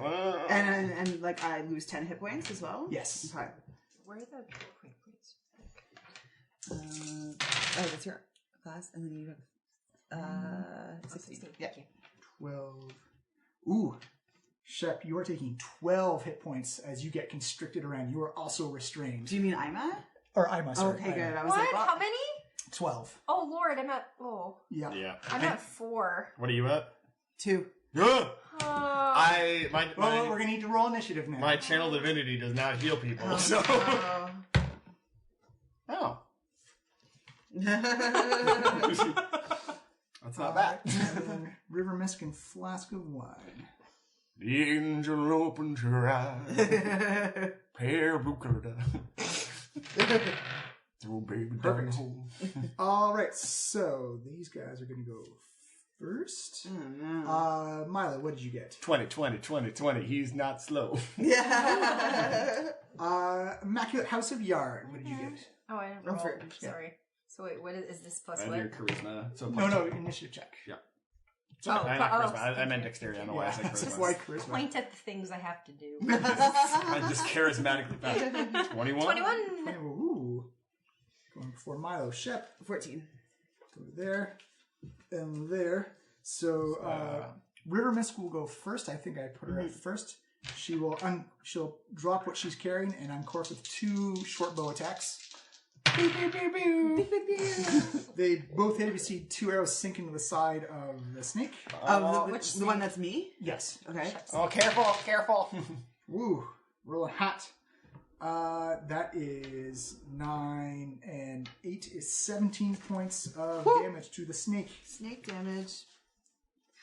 Damn it. How many points does the snake have? It's a mystery lost Yeah. to the Johnnies. Okay. We're not supposed to know.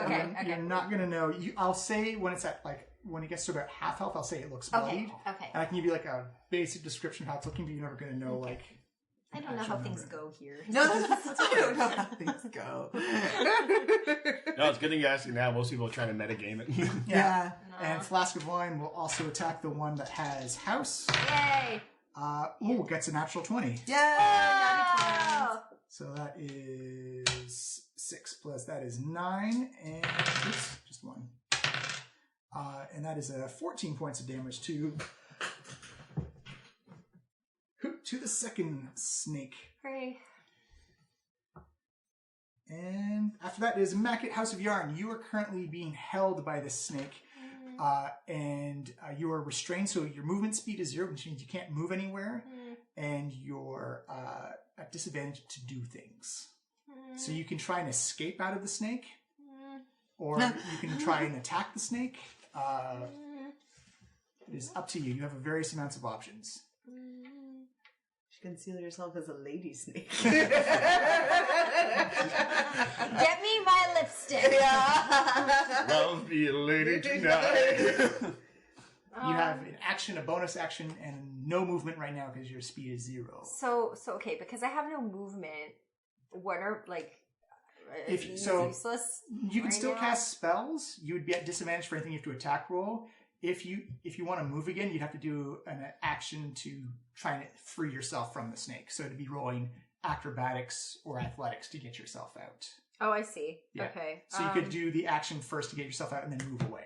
Okay, so I can choose between. Okay, well, my athletics is -2. So So maybe Yeah. acrobatics, Yeah. which is 2, Yeah, which so isn't that much better. So you but... roll a d20 and add 2. Okay.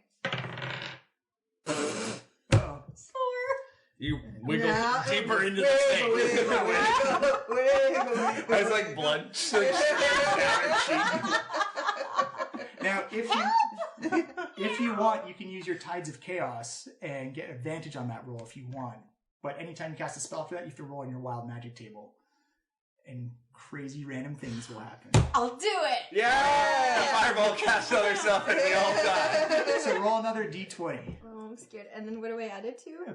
Your acrobatic score. Okay. Maybe. No. 11. 11. No, unfortunately, you see this magic kind of fire up in House's eyes, and it kind of just like bleed off to the side. She's trying to That's so sad. No. free yourself from the snake, and it seems stuck in place. That, unfortunately, is the end of your turn. Milo. She fell bad. Wonder Twin Powers activate, and a second Milo appears next to Milo, and use another dice until we get another minute. and we both run at the one that's like basically killing poor House. She seems to be struggling the most. And I also use as a bonus action healing word on the Milo. Sorry, not to Milo. On myself. Rude. You get healed for 6 hit points for Really? to House. Yes. Oh my gosh, I'm at 10 now. Shep. Thank you. So I'm gonna try and escape. Okay, so give me acrobatics or athletics check. 16. I was like, that didn't even roll. I know, that was weird, eh? I've never seen that. Straight on the thing. You pop yourself out of the snake, so you can, as a free move, you get 1 square away. Perfect. And you still have a bonus action and a move. So I can stab it? No, that would be an action. So bonus action. Oh, bonus action. Can I offhand stab it? You can, but because of the getting yourself out pushes you 1 square away automatically, you're out of range. You can throw your dagger at it though. Yeah. Okay. So give me a ranged attack roll. Range attack roll, which is a D20. Yeah. Okay. It's pretty much just like your melee 18. attack. That is a... Plus your dex. Oh, plus my dex is 22. Yeah, that's a hit. Sweet. You see this dagger sink into the side. And then D4, no modifier. It's a bonus attack. 2. For 2. Yeah. I didn't know one of its eyes. Nice work, chap. Thanks. I'm here all night. Why are we here all night? Stop it. You see the snake that that Shep just escaped from Hiss and tries to take another stretch out and bite at Shep for a 12 versus AC. 16. As you kind of like dodge out Yeah. of the way. Get away from me. And the one that is got House is going to bite at Milo. One of the Milos. Disadvantage. That's good because one of those is a natural 20 and the other one's a 5. So that is a 11. Nice. It bites into the invisible Milo. Visible Milo. Yeah. And then we saw, oh. It looks very kind of upset and confused. Like, oh, there was clearly something there I was supposed to bite I'm into. seeing double. 4 crusties. River Mist is going to uncork with another 2 arrows. That is not going to be... That is not good. As you see them both try not to hit House, just kind of like arcs over top into the canopy and the arrows disappear. And Flask of Wine is going to try and hit the one that had Shep for much better for a 16 and a 15. And does 8, 7, 15 points worth of damage. Yay. Here we go. Immaculate House of Yarn. Oh, I'm wrong. I get advantage, but it doesn't. Oh. It doesn't get disadvantage. So you can do the 20 if you want. I'll just reroll it. That is a 13. Miss. Okay. Immaculate House of Yarn, it has come back to you. You see your friends trying to jump in. 2 Milos have appeared now right next to you. That's the worst. Anyway. As you see arrows being popped into the side. What do you wish to do? You're kind of in a precarious situation. I don't. My options are. Can I do another? Burn it. Burn it all to Can I the do ground. another chaos magic thing? You roll? can. You'd be at disadvantage to your spell because you're being grappled by it. It's like you're being tied up by a snake and you're trying to uncork a fastball. Right. So You I try squirming out again? Is that an option, or is that dead now? You can I can try squirming again. Yeah, With you the can acrobatics? also try and hit the snake as well. It's up to you. What is my like? You can just do like a firebolt and try it. Well, I thought I couldn't do firebolts because I was like restricted. No, you can. You It's can. just Yeah. it's just holding you back a bit. You'd be rolling with disadvantage, so you'd be rolling 2d20s and taking the lowest, or it's not. It's difficult, but you could still do it. Or you can try and pop out again.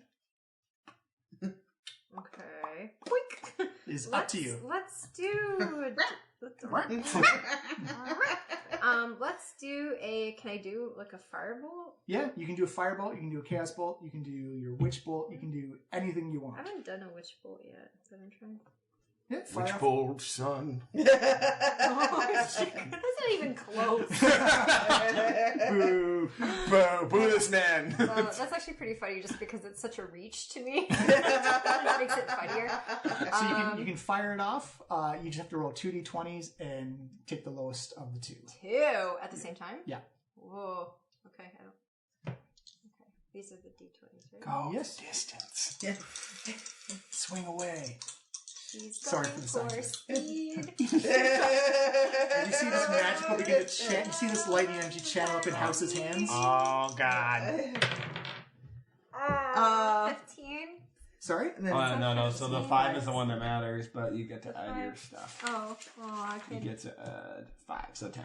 Thank you. I don't know how this works. You actually channel off and you actually hit it with the lightning as it sparks off in your fingers and it hits the snake right in the face. Yay! So roll me a d12. It's the one that actually looks like a honey pot. You also have to roll a Honey pot. d20 to Oh, see it whether or not wild magic goes. No, she used her Tides of Chaos, so it's going to happen anyways. Oh. It So does yeah, look that's like the a one. honey This pot. is it? Yeah. Okay. I always felt The fond of Pooh Bear die. Yeah, the Pooh Pooh Bear. Bear. Oh, Pooh Bear. Oh, Pooh Bear. Oh, it's a lovely Pooh Bear. Love that. 4? 4 lightning damage. 4. It is now bloodied. Yay! And so as Witch Bolt, it's a concentration spell, so you can, every action, instead of rolling again, you just hit him again with a d12. When it's your turn again. Yeah. Sorry. But because you use Tides of Chaos, I'm going to need you to roll on your wild magic table. Yep, so roll that. Both of these? Yeah. Yep. Is it combined or one or the other? It's No, Okay. it's a both- percentage. It becomes a percentage. Yeah, Oh, so the, percent. Ooh, there's math. so the, Finger math. the double number is your 10s, the single number is your single. So if you roll like a 10 and a 16, or 10 and a 6, that's 16. If you roll, Okay. just roll and we'll see what That'd you be a get. 66. Good old 66. Good old. You got a sheet. Oh no. Catch your kick. Oh no. Oh, my lord doesn't sound happy about this. Yo, it's bad. Oh god, Up to, oh no, sorry, just kidding. Up to 3 creatures you choose within 30 feet of you take 4 d10 lightning damage. So after you uncork this Witch Bolt spell, more lightning just keeps pouring out of House. So those 2 dice you just rolled, roll them 2 more times. Yeah. Oh my gosh. This is intense, guys. Yeah. 75? No, so 7 and 5 this time. So So, it's Oh, 7 and 13? 5 this Yeah. time? So and no, roll 12. 12. So roll So, them and more. then 2 more. Yeah. I'm so confused. That's all right. It's all right. Okay. You're rolling dice. So another 9 on the 12, so 21 damage. So you burst out and you see a lightning arc through the trees on the ground, and it hits both the snakes, who are completely confused. Instead of 21 damage. Oh, what was that? Oh my god. My Oh, hair is just like a puff. yeah. You have bloodied the other snake as well. Yay! Oh, that was. I must be outside because that was intense. Milo, you are up as you see House just kind of like uncork this lightning energy out of her. Yes, it's my turn, and I crack my neck, and I try and swing with my mace, even though I'm really bad at it. All right, fire away. I get advantage. That would be a 17 or a 20. Both hit. Oh, sorry, 18. There. Still hits. All right, okay, and that would be a nice D8, D8 plus your strength. which is nothing. 8 bludgeoning damage. You club the head of the snake as you see it fall to the ground. Just goes limp onto the rocks down below you as it perishes. Yay! I got it, guys. I got it. Everything's fine. It smells like someone burned the barbecue. That's the first thing I ever killed. And then I turn around and I say to Shep, like, "You're looking pretty rough," and I healing word her also for another 7. Awesome. Speaking of Shep, it is now your turn after you see this lightning display come off. Just like So I'm feeling obviously a little bit better. Thanks, buddy. Preach. I'm going to take out my longbow. Okay. And I'm going to aim for the snake's, the final snake's head. Fire away. Fire. Battle snake. Fire snake. What is it? Plus my... Your dex plus your proficiency. Plus my proficiency. So... It should be the same as you using a dagger. Yeah, sorry, so it's 6, plus 6, so that's 15. That's a hit. And then D8 plus 4, honeypot. D8's the diamond. Nope. Yeah. Honeypot's a D12. 3. 3 plus your dex. Plus my dex is 4. 4. Boosh. As you sink another arrow into the snake. You're a good shot. Thanks. I try. The snake looks back at you as it's just been hit by lightning and arrows. And is going to try and take a snatch at you with a 12 for AC. As it's like, those things looking haggard and rough. You actually see like bits of smoke coming off of its body. River Mist is going to run up. You haven't done a lot. And is going to pour a health potion down Flask of wine or House's throat. Just to grab you by the back. This isn't consent. No. That is for 9 points of healing damage. Ooh, 9? Yeah, You're a bull. I'm actually higher than I was to begin with now. You can't go above You your can't go okay, so then if I was at 10, then I can only go back up to 16. Is that correct? Correct. Okay. Yay, I'm normal. Yay! And Flask of Wine is going to drop his bow and go running over with a sword. Try and whack away at that snake, and will Slashy. Slashy. not do well at Snake whack. I don't take crap. all. And misses both times. You're trying your best, buddy. I understand. Aim for the snake. He was doing better with the bow. House of Immaculate Yarn, it's your turn again. So I'm like at this point, this we still need to get rid of Sneaky Snake. Yeah. Right? Okay, so can I do another? Witch bolts? Yeah. Yeah, absolutely. So you're not restrained. You can just roll a regular d20 Okay. and add your spell attack bonus, which should be on your mill. I think it's +5, but it's over here. I have it it on her basic attack stuff. Okay. Cool. +5. Point. Yeah, It's like, right there. show and point. Roll that one. This guy. It's like a 20. Natural 20 or No. Okay. So you hit him with another witch bolt. Roll a d12. The honey pot dice. Nope. Nope. Yeah. Just point to the one she. No, it's better this way. Yeah. Whoa. That rolled a lot. 4 plus what? It's just a regular. Oh, d12. just 4. Oh. Yeah. So 4. Yep. But you maintain concentration on that spell as you zap it again with lightning. And roll me another d20. Unfortunately. Unfortunately. Yeah, because she's casting level spells. Anything but a 1. Anything but a 1. Okay, anything about a 1? Yay! You're good. Milo, you are up as you see more lightning come off, almost like Emperor Palpatine. Yeah, he does like a Han Solo when he like tries to chase all the stormtroopers.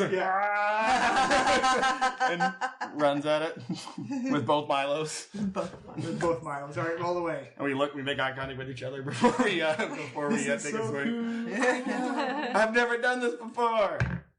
I get advantage. Also, wait, I can re-roll that damage because it's 1. So the first one is it'd be a hit regardless. So I won't roll the second one. I guess it could be a crit, which it isn't. And then a D8 bludgeoning for 5 bludgeons. You bludgeon that snake in the side as it turns around and hisses at you. Aha! All right. Shit. I'm gonna hit it with my longbow again. Right in the face. 15. That is a hit. And sneaks, because we're threatening it, so you get sneak attack, don't you? Oh, do I? Yes, you do. So what does that mean? You get an extra d6 on top of your damage. Sweet. So a d8 plus a d6. So D8 Yeah. plus the D6. So that would be 10. 10 plus your dexterity modifier. Plus my dex is 14. 14. You send that arrow right into the forehead of the snake, and it again slumps down limp to the ground below. You're really good. Why don't you use that more often? I probably should. Like, it's like really good. Yeah. I thought you were kind of... Like, I'm a good stabber, too. Yeah, but, you're not bad stab. I've seen... Yeah. I mean, you're a pretty good stabber. I know. You're great at shanking. I know, right? Yeah. I do, Yeah. You are playing the elf stereotype, though. Yeah. Oh, yeah. Oh, this knife isn't working. Clink. Yeah. Yes, so the snakes fall down, and you see River Mist look like, well, I guess we have dinner tonight. Yeah, I was actually going to ask about that. Yeah. It's like, can we eat these? I mean, It came pre-cooked. Oh, yeah. So it's been cooked from the Barbecued microwave from, like, the snake. inside. Yeah.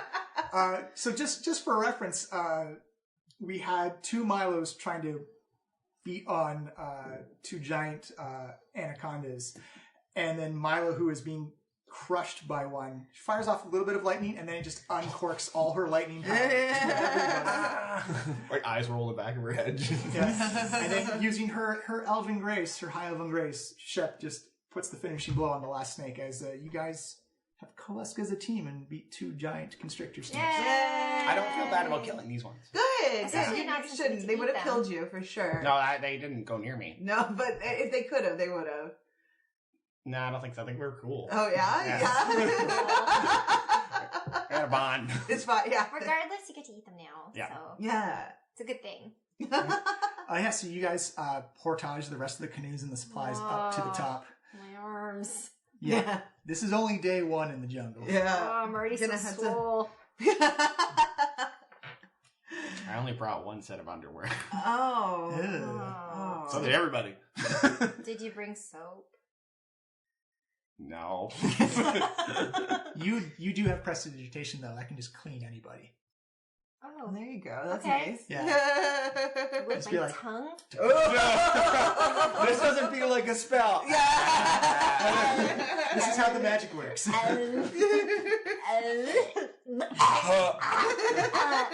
Yeah, as a magic spell with your cantrip, you can instantly clean anyone or sully anyone, make them dirty.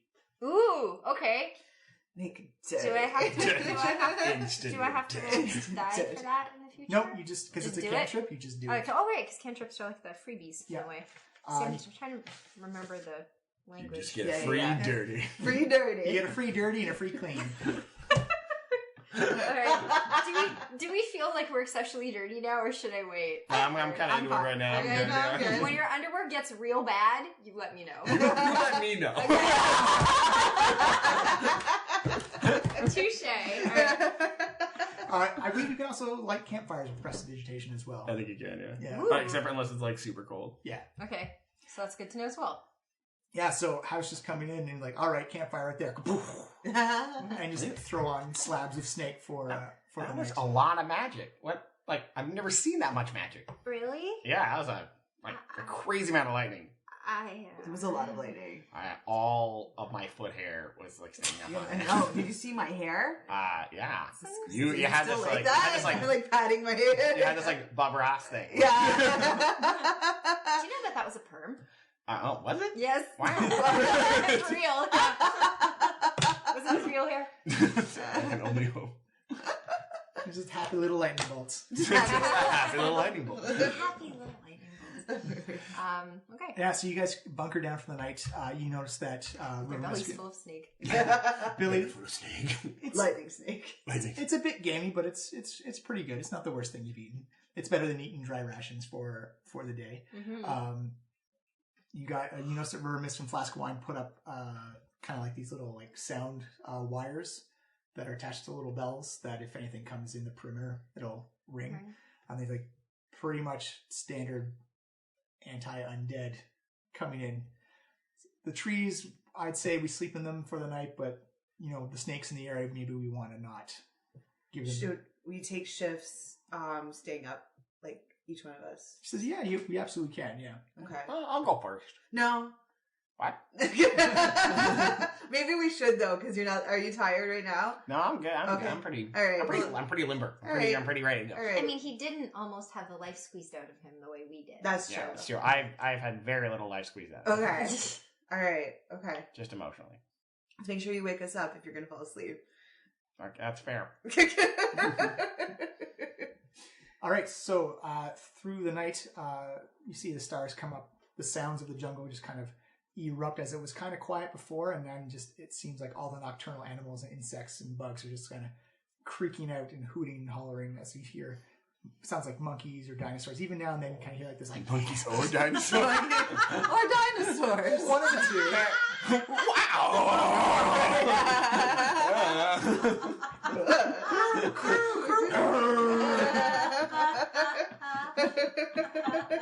Every now and then, you do hear kind of like the gasping, raspy moan of a zombie, kind of like lurching by.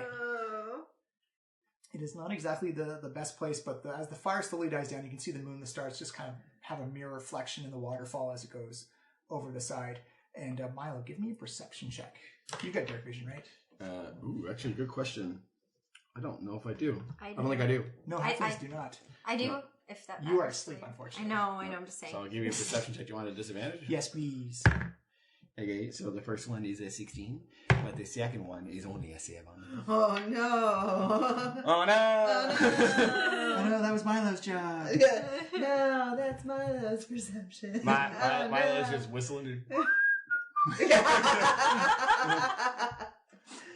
You hear... Actually, no, you don't hear anything, as it seems that this campground probably seen a bit too much action.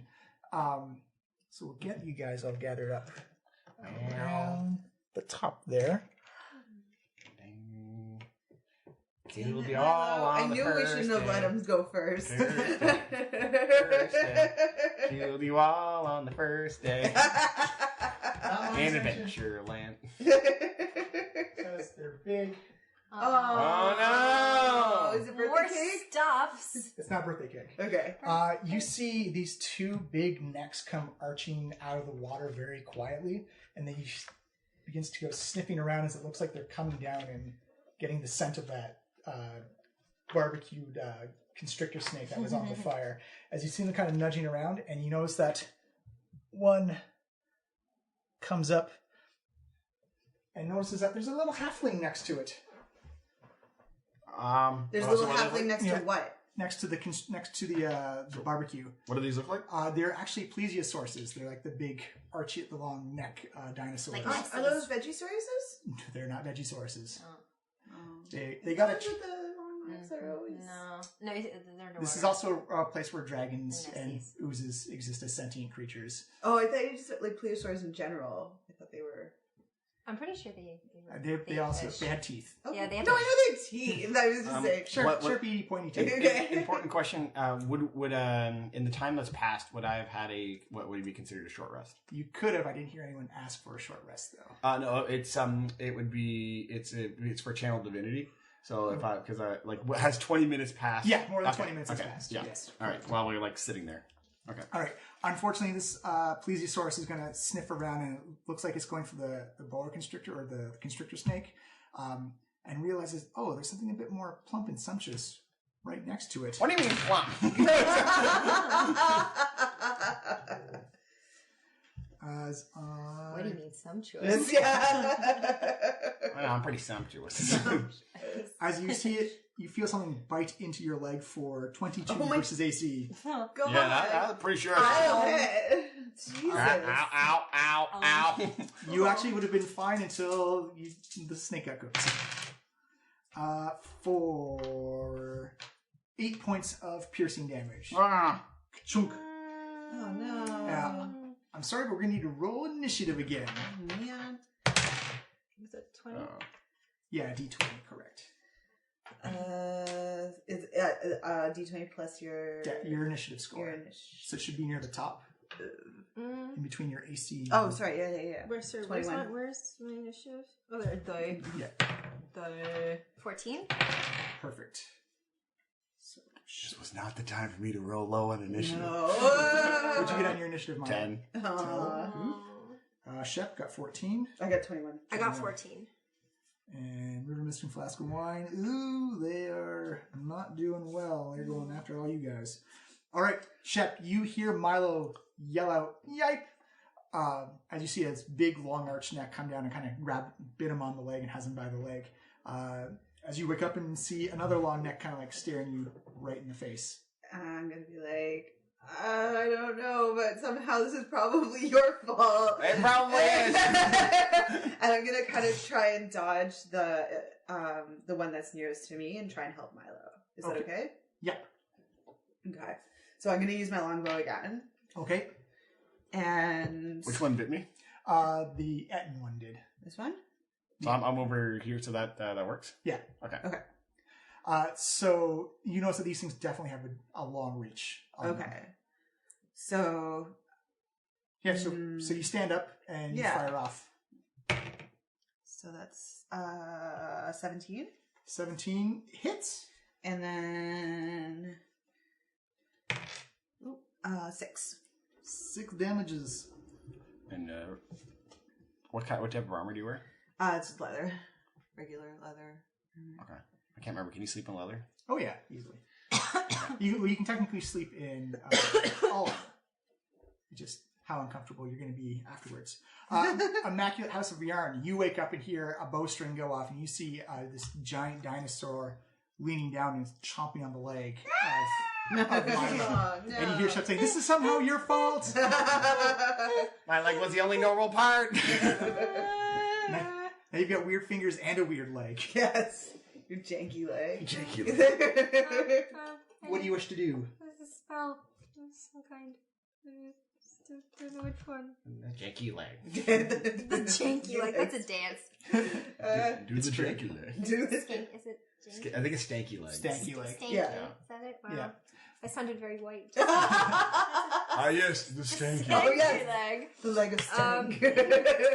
Your finest, stankiest leg. Okay, can I do the firebolt has a range of 120 feet, so I think that's a better choice for me. You're well within range of everything, I believe. Oh, am I? Yeah. Okay. So you can do your chaos bolt, you can do your witch bolt. You only have one spell slot left, so you can only cast one spell that isn't a cantrip. Yeah, but she also has sorcery points as well. Yeah. That's true.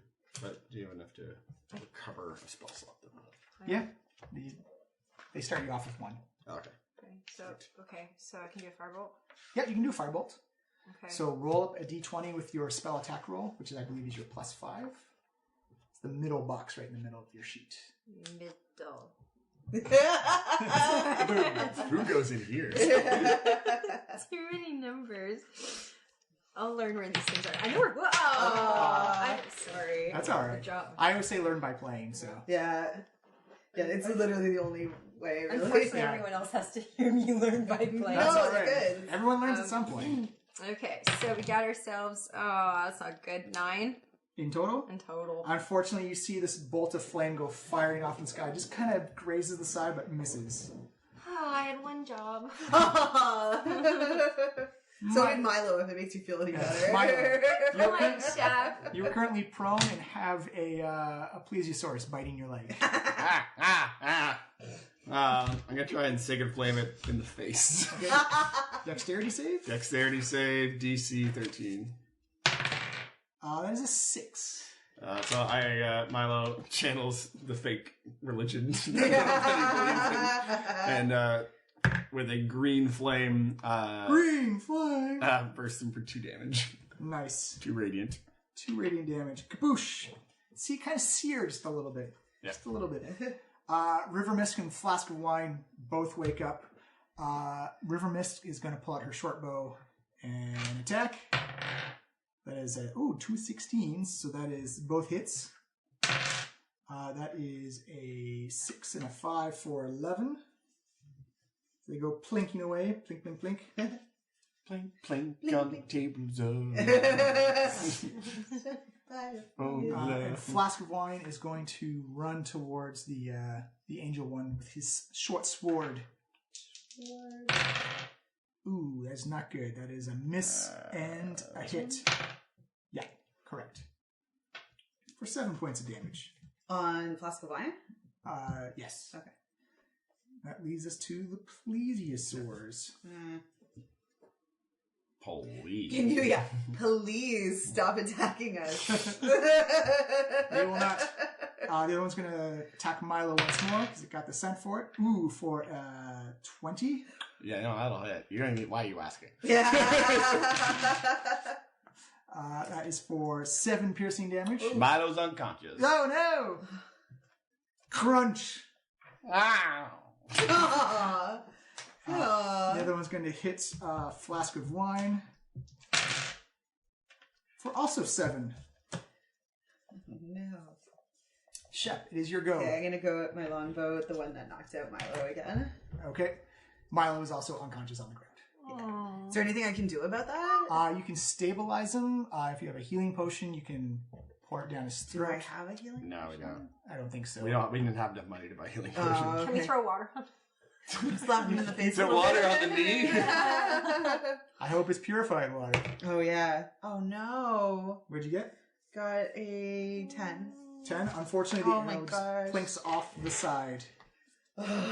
Immaculate House of Yarn.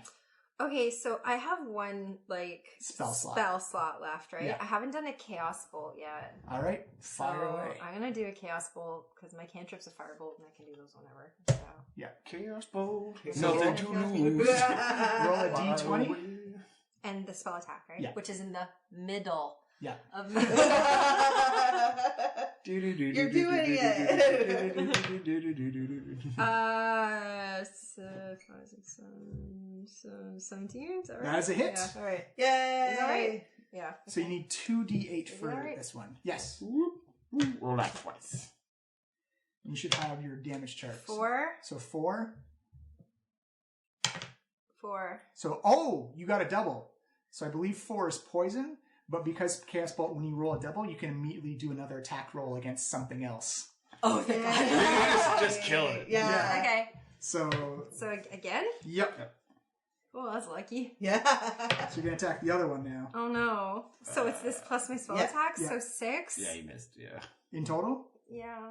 Oh, okay. It's a natural one. Yeah. Now, natural ones will always miss, unfortunately. Oh, okay. But still, you you hunk the 8 points of poison damage out of the plesiosaur. Yay. Good job. Oh, and roll me a d20, please, for your wild magic. Roll one Oh god. Don't roll another one. or 2. It could be unicorn. Yeah, it could be a I'm really unicorn. worried now. 16. Yay! Milo, I'll need a death saving throw, please. I can do that. Oh, and he's down 1 death saving throw. Strike 1. Oh no. River Mist is going to run over and pour a healing potion down your throat. Hooray! You're going to take, what is that? It's 7 points of healing. And he's back up, folks. River Mist does not look impressed that she is using healing potions on you. Milo doesn't look impressed that he's unconscious. Flask of Wine is going to try and slice into the plesiosaur with a 1 miss and 1 hit for 5 points of damage. And there we go. I was just playing with my dice. I'm sorry. That's all right. The 2 plesiosauruses are going to attack. One is going to attack, we'll say, it's got to be House of Immaculate Yarn because they just got hit by a poison bolt for a natural 1. Yay! And the other one is going to try and hit Flask of Wine again for a 13, which is a miss. Yeah. As you see these 2 big necks kind of weaving in. Shep, Okay, I'm gonna try and hit them again with your longbow. with my longbow. With your long bow. That would be a 25. That is a hit. Hey, you get sneak attack. And sneak attack. Yeah. Sweet. So that would be 12. 12 plus your dexterity mod. Plus my dex is 16. Yeah, this arrow sinks in deep. And it is now bloodied. Yeah. I'm like, take that, motherfucker. I don't know why. You can You also. can't understand English. I'm just So mad. as a heads up, now you have cunning actions, so you can dash, disengage, and hide as a bonus action during cool. combat. So, Ooh. Cool. House of Immaculate Yarn is your go as you uncorked a chaotic bolt that landed in poison. poisson. It's pronounced poisson. Well, I guess. You still got your cantrips left, so you can still. Yeah. I'm gonna firebolt that shit. Or you can use your sorcery points and buy another first level spell slot. It costs 2 to buy one. I looked it up before. Yeah, Oh. I wrote it down for honor. Yeah, he put it on my. put it somewhere. It's too much info. Why Why did I pick something so complicated? Why? I warned you. I know you did. Sorcerers are super fun though. No, I know that's why I wanted the fun. Well, you did uncork a whole bunch of I lightning. wanted the fun. I didn't want this math. Okay. Blue color. So I can use. So I can still use the sorcery points to do another. To buy another spell slot. So To you can buy- fire off a chaos bolt, a witch bolt. Witch bolt. Witch bolt. 2000. Roll me a d20 and add your spell attack modifier. Middle of the sheet. I got it. I pointed right away. Ooh, 18. That is a hit. As you zap it with lightning, so roll me a d12, the honey pot. Honey pot. Honey pot. Honey pot. 4. There's always a 4. Always a 4.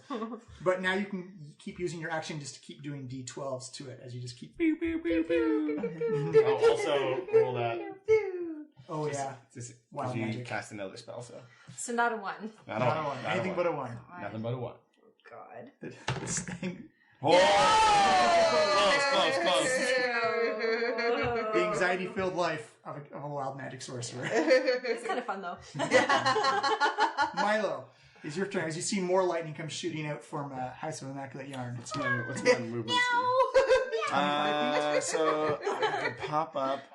So 1, 2. I'd have to move 3. When it's half movement, do I only get the 10 feet, right? Yeah. Okay. So I'll move, and then I will. I'll just use another sacred flame to the feetsies. To the feetsies. You actually can't see the feetsies. Yeah, they're in the water. I gotta cast where I think the feetsies are. Sacred flame to the face. I'll give him advantage Are on they the save. slippery? Oh, that's on me for getting cocky. That's an 8. All right, for 8 damage to the 3 damage to the feetsies. Okay. 3 damage to the feetsies. As you kind of see like this bubbling under the water, and like a little bit of vapor comes up from the top. Dance. Yeah. It doesn't know how to dance. It really doesn't. You know how to dance, don't you? Just put your lips together. That's not Combining dancing. 2 things. That is not dancing. 3 things if you count jug play. River Mist is going to fire off 2 more bow shots. For both hits.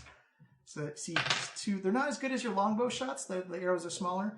But that's max damage on both. That is 9 and 9 is 18. Yeah. Chunk. Ouch. That's what they say. Ouch. Yeah.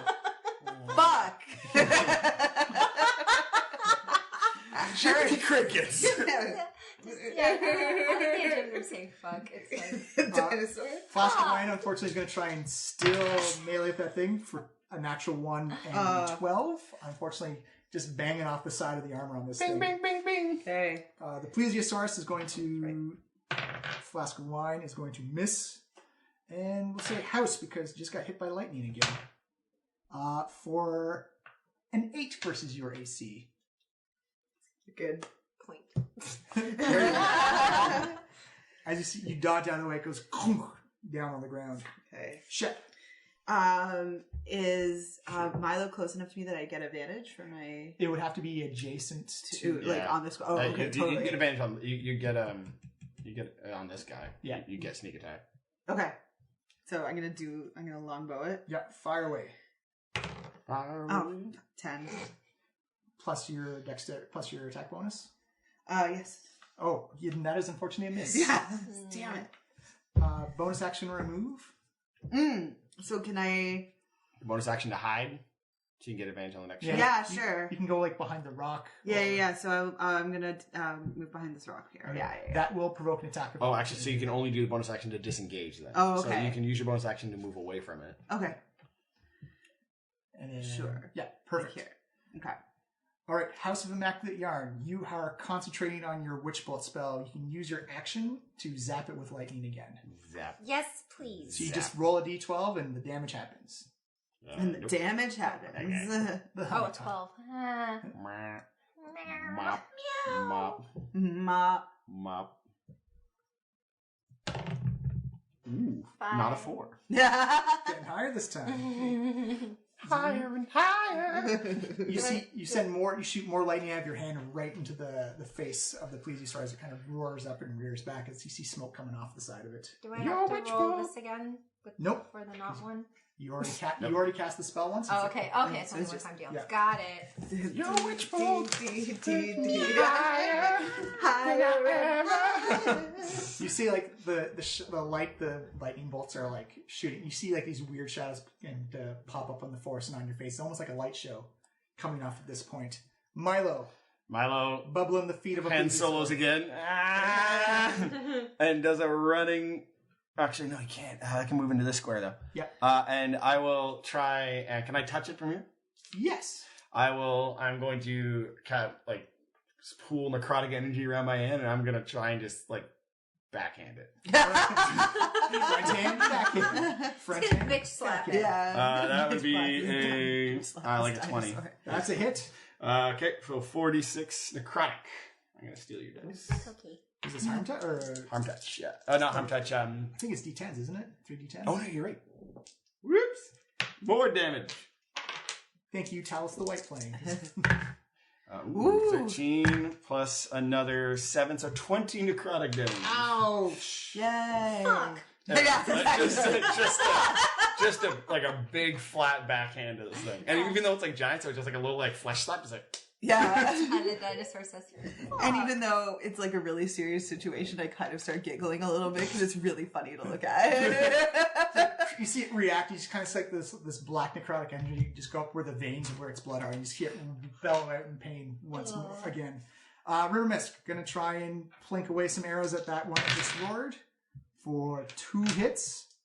River Mist doing some work for 12 points of damage. And this thing looks rough. Boom. And Flask of Wine with his long sword is 2 misses, unfortunately. Swish, swish as it looks like the sword's just not catching any edge on the... not finding purchase. Not finding purchase. It said so much. Yeah, that one that got roasted is going to go after House of Immaculate Yarn again. The roast of Yeah, that is... Oh, that's an 18. Oof. As it comes chomping down for... Ouch! oh god, how much? 11 points of damage. Yeah. Oh, that's a spicy meatball. I'm back to 5. That is a spicy meatball. The other one is going to try and hit River Mist, plinking away. Oops, that's only 1 attack roll. Let's do that again. For 12, and misses completely. Shep, you are back up. Okay, so I'm just gonna try and get it again. Now, can I move behind this rock first or not? Yeah, you can move behind. Yeah, you can just Okay. get high as a bonus action first and then shoot. Yeah. So I'm gonna hide it. Give me And a then stealth check. sure. Gotta be its passive That would perception. be 14. Yes. So you've managed to... It looks like the 2 other plesiosaurs are distracted by the lightning and the arrows flying at them, so you managed to remove yourself from combat a little bit. Okay. So your next attack will be made with advantage. Sweet. So I'm gonna go for that guy again. So roll 2d20 and take the best one. So 13 plus my what or no? Your Just straight attack bonus. Yeah. plus my attack bonus. Yes. So your dex modifier. Oh, sorry. So that would be 19. 19, that's a hit as you sink another arrow into the side of it. Sweet. So roll your sneak attack damage and your bow damage. So what would that be? D8 and a D6 D8 plus your dex modifier. Yeah. plus my dex. That's not a D8. Oops. That's That's D8. D8. Yeah. Okay. So that's 5, and then so 9. 9 total with your dex modifier? Yes. All right. You sink it right again through the skull, kind of like almost Steve Martin arrow style, in one ear out the other. As it falls down, You're really good at headshots. it falls down dead. Yay! Oh no, what if they're married? Shut up!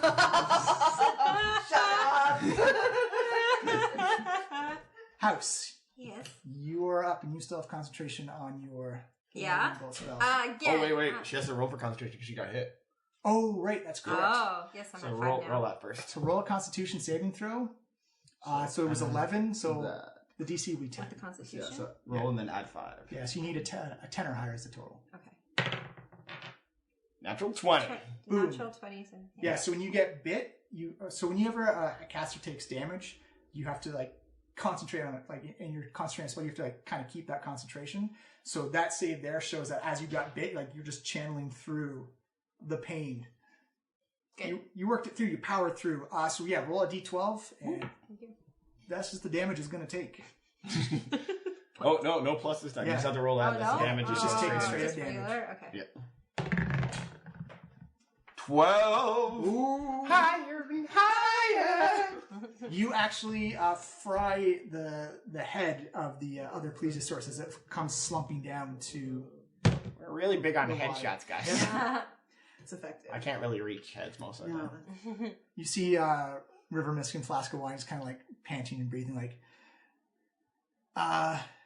yeah, so good job, everybody. That was, we probably should not have kept cooked meat so close to the river. It's our first rodeo. Yeah. I mean, really, this is sort of what you should tell us not to do. yeah. Well, I think we were more excited about having free food than Yeah. Can we also eat the plesiosaurs? we can take parts of it. I don't think we'll be able to take 2 plesiosaurs worth of meat down the river. That's Aw. fair. We take the Yeah. best part of the plesiosaurs, the neck. No, we had secret. Oh, it'd be spices. super. It'd be like super like sinewy. Yeah. But it's also been pre-cooked by lightning as well. That's true. It is efficient. We should Yeah. open a lightning themed restaurant. Yes. Like Korean barbecue with just like Flash lightning. cooking. Because lightning. Don't wear metal, As please. well. Yeah. So you guys spend the rest of the night, so you guys can recover all your hit points Hooray. and all your spell slots for the day. Spell slots. Really? So I'm back up to where I was? Yeah. Spell slots is a little known place where we You can really get reach for together. me. I like it though. spell Spell slots, slots, baby. Spell slots, baby. That's where it's at. Plesiosaur. All Lightning. Say Plesiosaur. Lightning. Oh, mercy. all right. You guys make it up the portage, and you spend the next 2 days going downriver. And it is actually kind of a nice, serene type of. You see every now and then big trees will kind of branch out and actually give quite a significant amount of shade, as it looks like after the events of the first night that River Mist and Flask of Wine are very intent on keeping the party safe. It looks like they know exactly where they're going. They actually take a couple of tributaries around, like, oh, we know that there's some like more river creatures here, and they guide you around as you actually see parties of other adventurers going up the river, about to head right. She's like, that's a bad idea. They're going to be in trouble. Should we warn them? Yeah. Should we say I something? feel like we should warn them. Yeah, you can if you want. Hey! Oh, jeez. Hey! Don't go that way! Give me a persuasion check.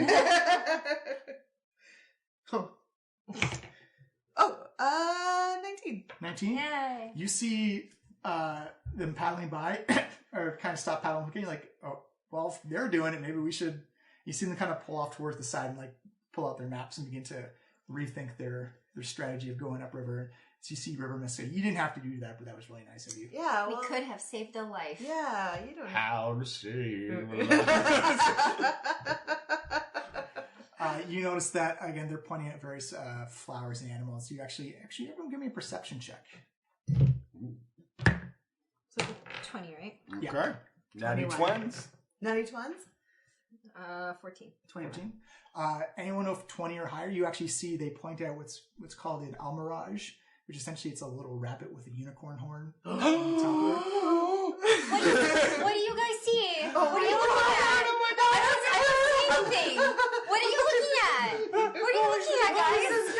What's so cute? I want to see something cute. It's the nicest thing I've ever seen. Is it one of those little dragons that I want? No, Let me it's even see. better. What do you mean it's better? You see Point duck to it already. it ducks its head below the leaf and just kind of like scampers. My life is so much better now. Guys! What did I miss? What did I miss? It was a little rabbit with a unicorn. Why are you crying?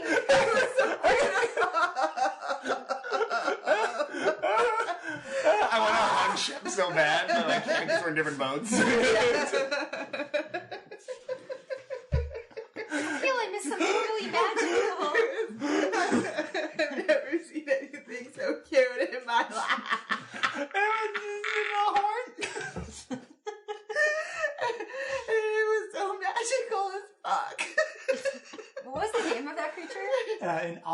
portage. Instead of an aubergine, which is a different thing than I will show a picture because it is quite adorable. I think you actually might have showed me. Man, if we could have got that as a familiar. Yeah, that too. Oh, Page 211 on your Tomb of Annihilation. it's It's a adorable. little I don't have bunny. locate creature yet. We could have found it. It's a little unicorn horn. Do they bite? No, they're just They're like sweet. they're just like bunnies with Do a they just unicorn hang horn. out with it? Can we make it friends with it? It's gone now.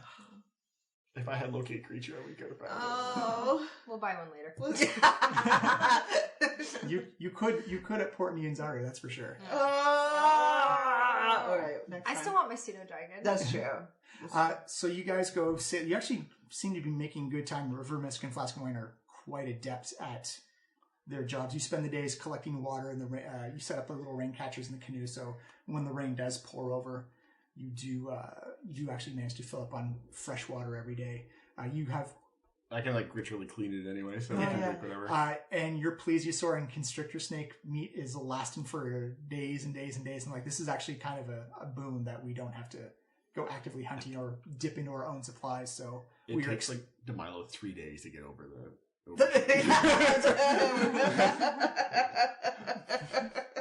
as you get to, you notice the water color begins to get a bit more siltier and browner as you get up closer to the next portage moment, and you actually notice that as the water comes over, just the way the sunlight's hitting and the way the green foliage is kind of skewing the color, you actually notice as the waterfalls come down, it's kind of making this dripping skull type of impression with the way that you see the stones and the water crashing together. It kind of looks like this skull that's just roaring out water from its mouth as they say, okay. I'm not an expert, but that might be something. The vomiting skull.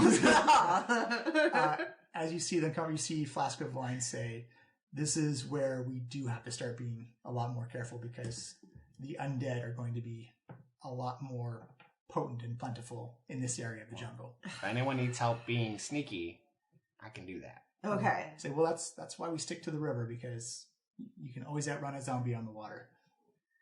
Is that like a euphemism Are around they- here? It should be. It should be. Are they the kind of zombies that survive in the water though? Well, they'll be at the bottom of the river. Yeah. Yes. But they still Are they like a runner, or are they like a a slow zombie? yeah, or What is kind it of like a viral zombie? Well, there's many different kinds. There are zombies that leap through the trees in there, and there's Oh, God, horrifying! That's awful. Also Must known be as zombie monkey zombies. Maybe that was making what the zombie, the Tyrannosaurus noise in the night. Maybe. You actually say you actually see Flask of Wine perk up and say, well, actually there are Tyrannosaurus zombies. No. They are quite dangerous, and we should just, as you know, or as if you should know that there may be things in there that we will just have to run away from. Zombies in the night, Yeah. exchanging glances. A zombie Tyrannosaurus Rex or a ZT Rex ZT Rex. would definitely ZT Rex. ZT Rex. would definitely be one of those things that we should avoid. at Are all they costs. more dangerous than regular T Rexes? From the stories we hear, is that whatever they've consumed has also been zombified, so they will spit more zombies out at you. Oh, they have bees. The dogs with bees in their mouths. When they bark, they spit bees at you. Those dogs sound terrifying, but scale it up and make them undead. Okay, that does sound awful. Yeah, especially around Drungalung. Drungalungalung. Where we're going? Yeah, is that there's Drungalung. a lot of undead in the area. We've been there before. We know how to navigate it the best, so we will do our best. But if a zombie horde comes shambling through the jungle, we should probably climb up some trees. Well, Cool. I'm good at undead. We yeah, can do that. Yeah, I'll give you that. Yep. I'll allow it. I'll allow. That sounds fine. But after witnessing how we've dealt with the snakes and the plesiosaurs, especially, and the fellow Tabaxi just kind of nod to House and say, "That was quite the light show you put on the coast." Hey, thank you, I guess. Is she one of those people that takes compliments really badly? Or pretend she's humble, but she's not really. Oh, That's yeah. how I feel Like, it is. yeah. It just makes me feel weird. Because I want people to like me for me and know what I can do for them. So. Well, Wow. we like you Yeah, we like you. for your pajamas. Which, by the way, I haven't seen you wear in days. Oh, shoot, no one sorry. has worn the pajamas at all. Sorry. Not in the jungle. No. Too reflective. That's true. They really. Turns out zombies Really like catch that. the light. It's kind of like a cat, but just zombie cat. Yeah. Oh. So you see them say, so the next couple of days are going to be, so you're about 4 days in right now, so the next couple of days are going to be dangerous and we should take our time going through. And as they say that, you actually do hear kind of like the bellowing of a T-Rex over the distance as the sun goes down for another day, and we will leave it there.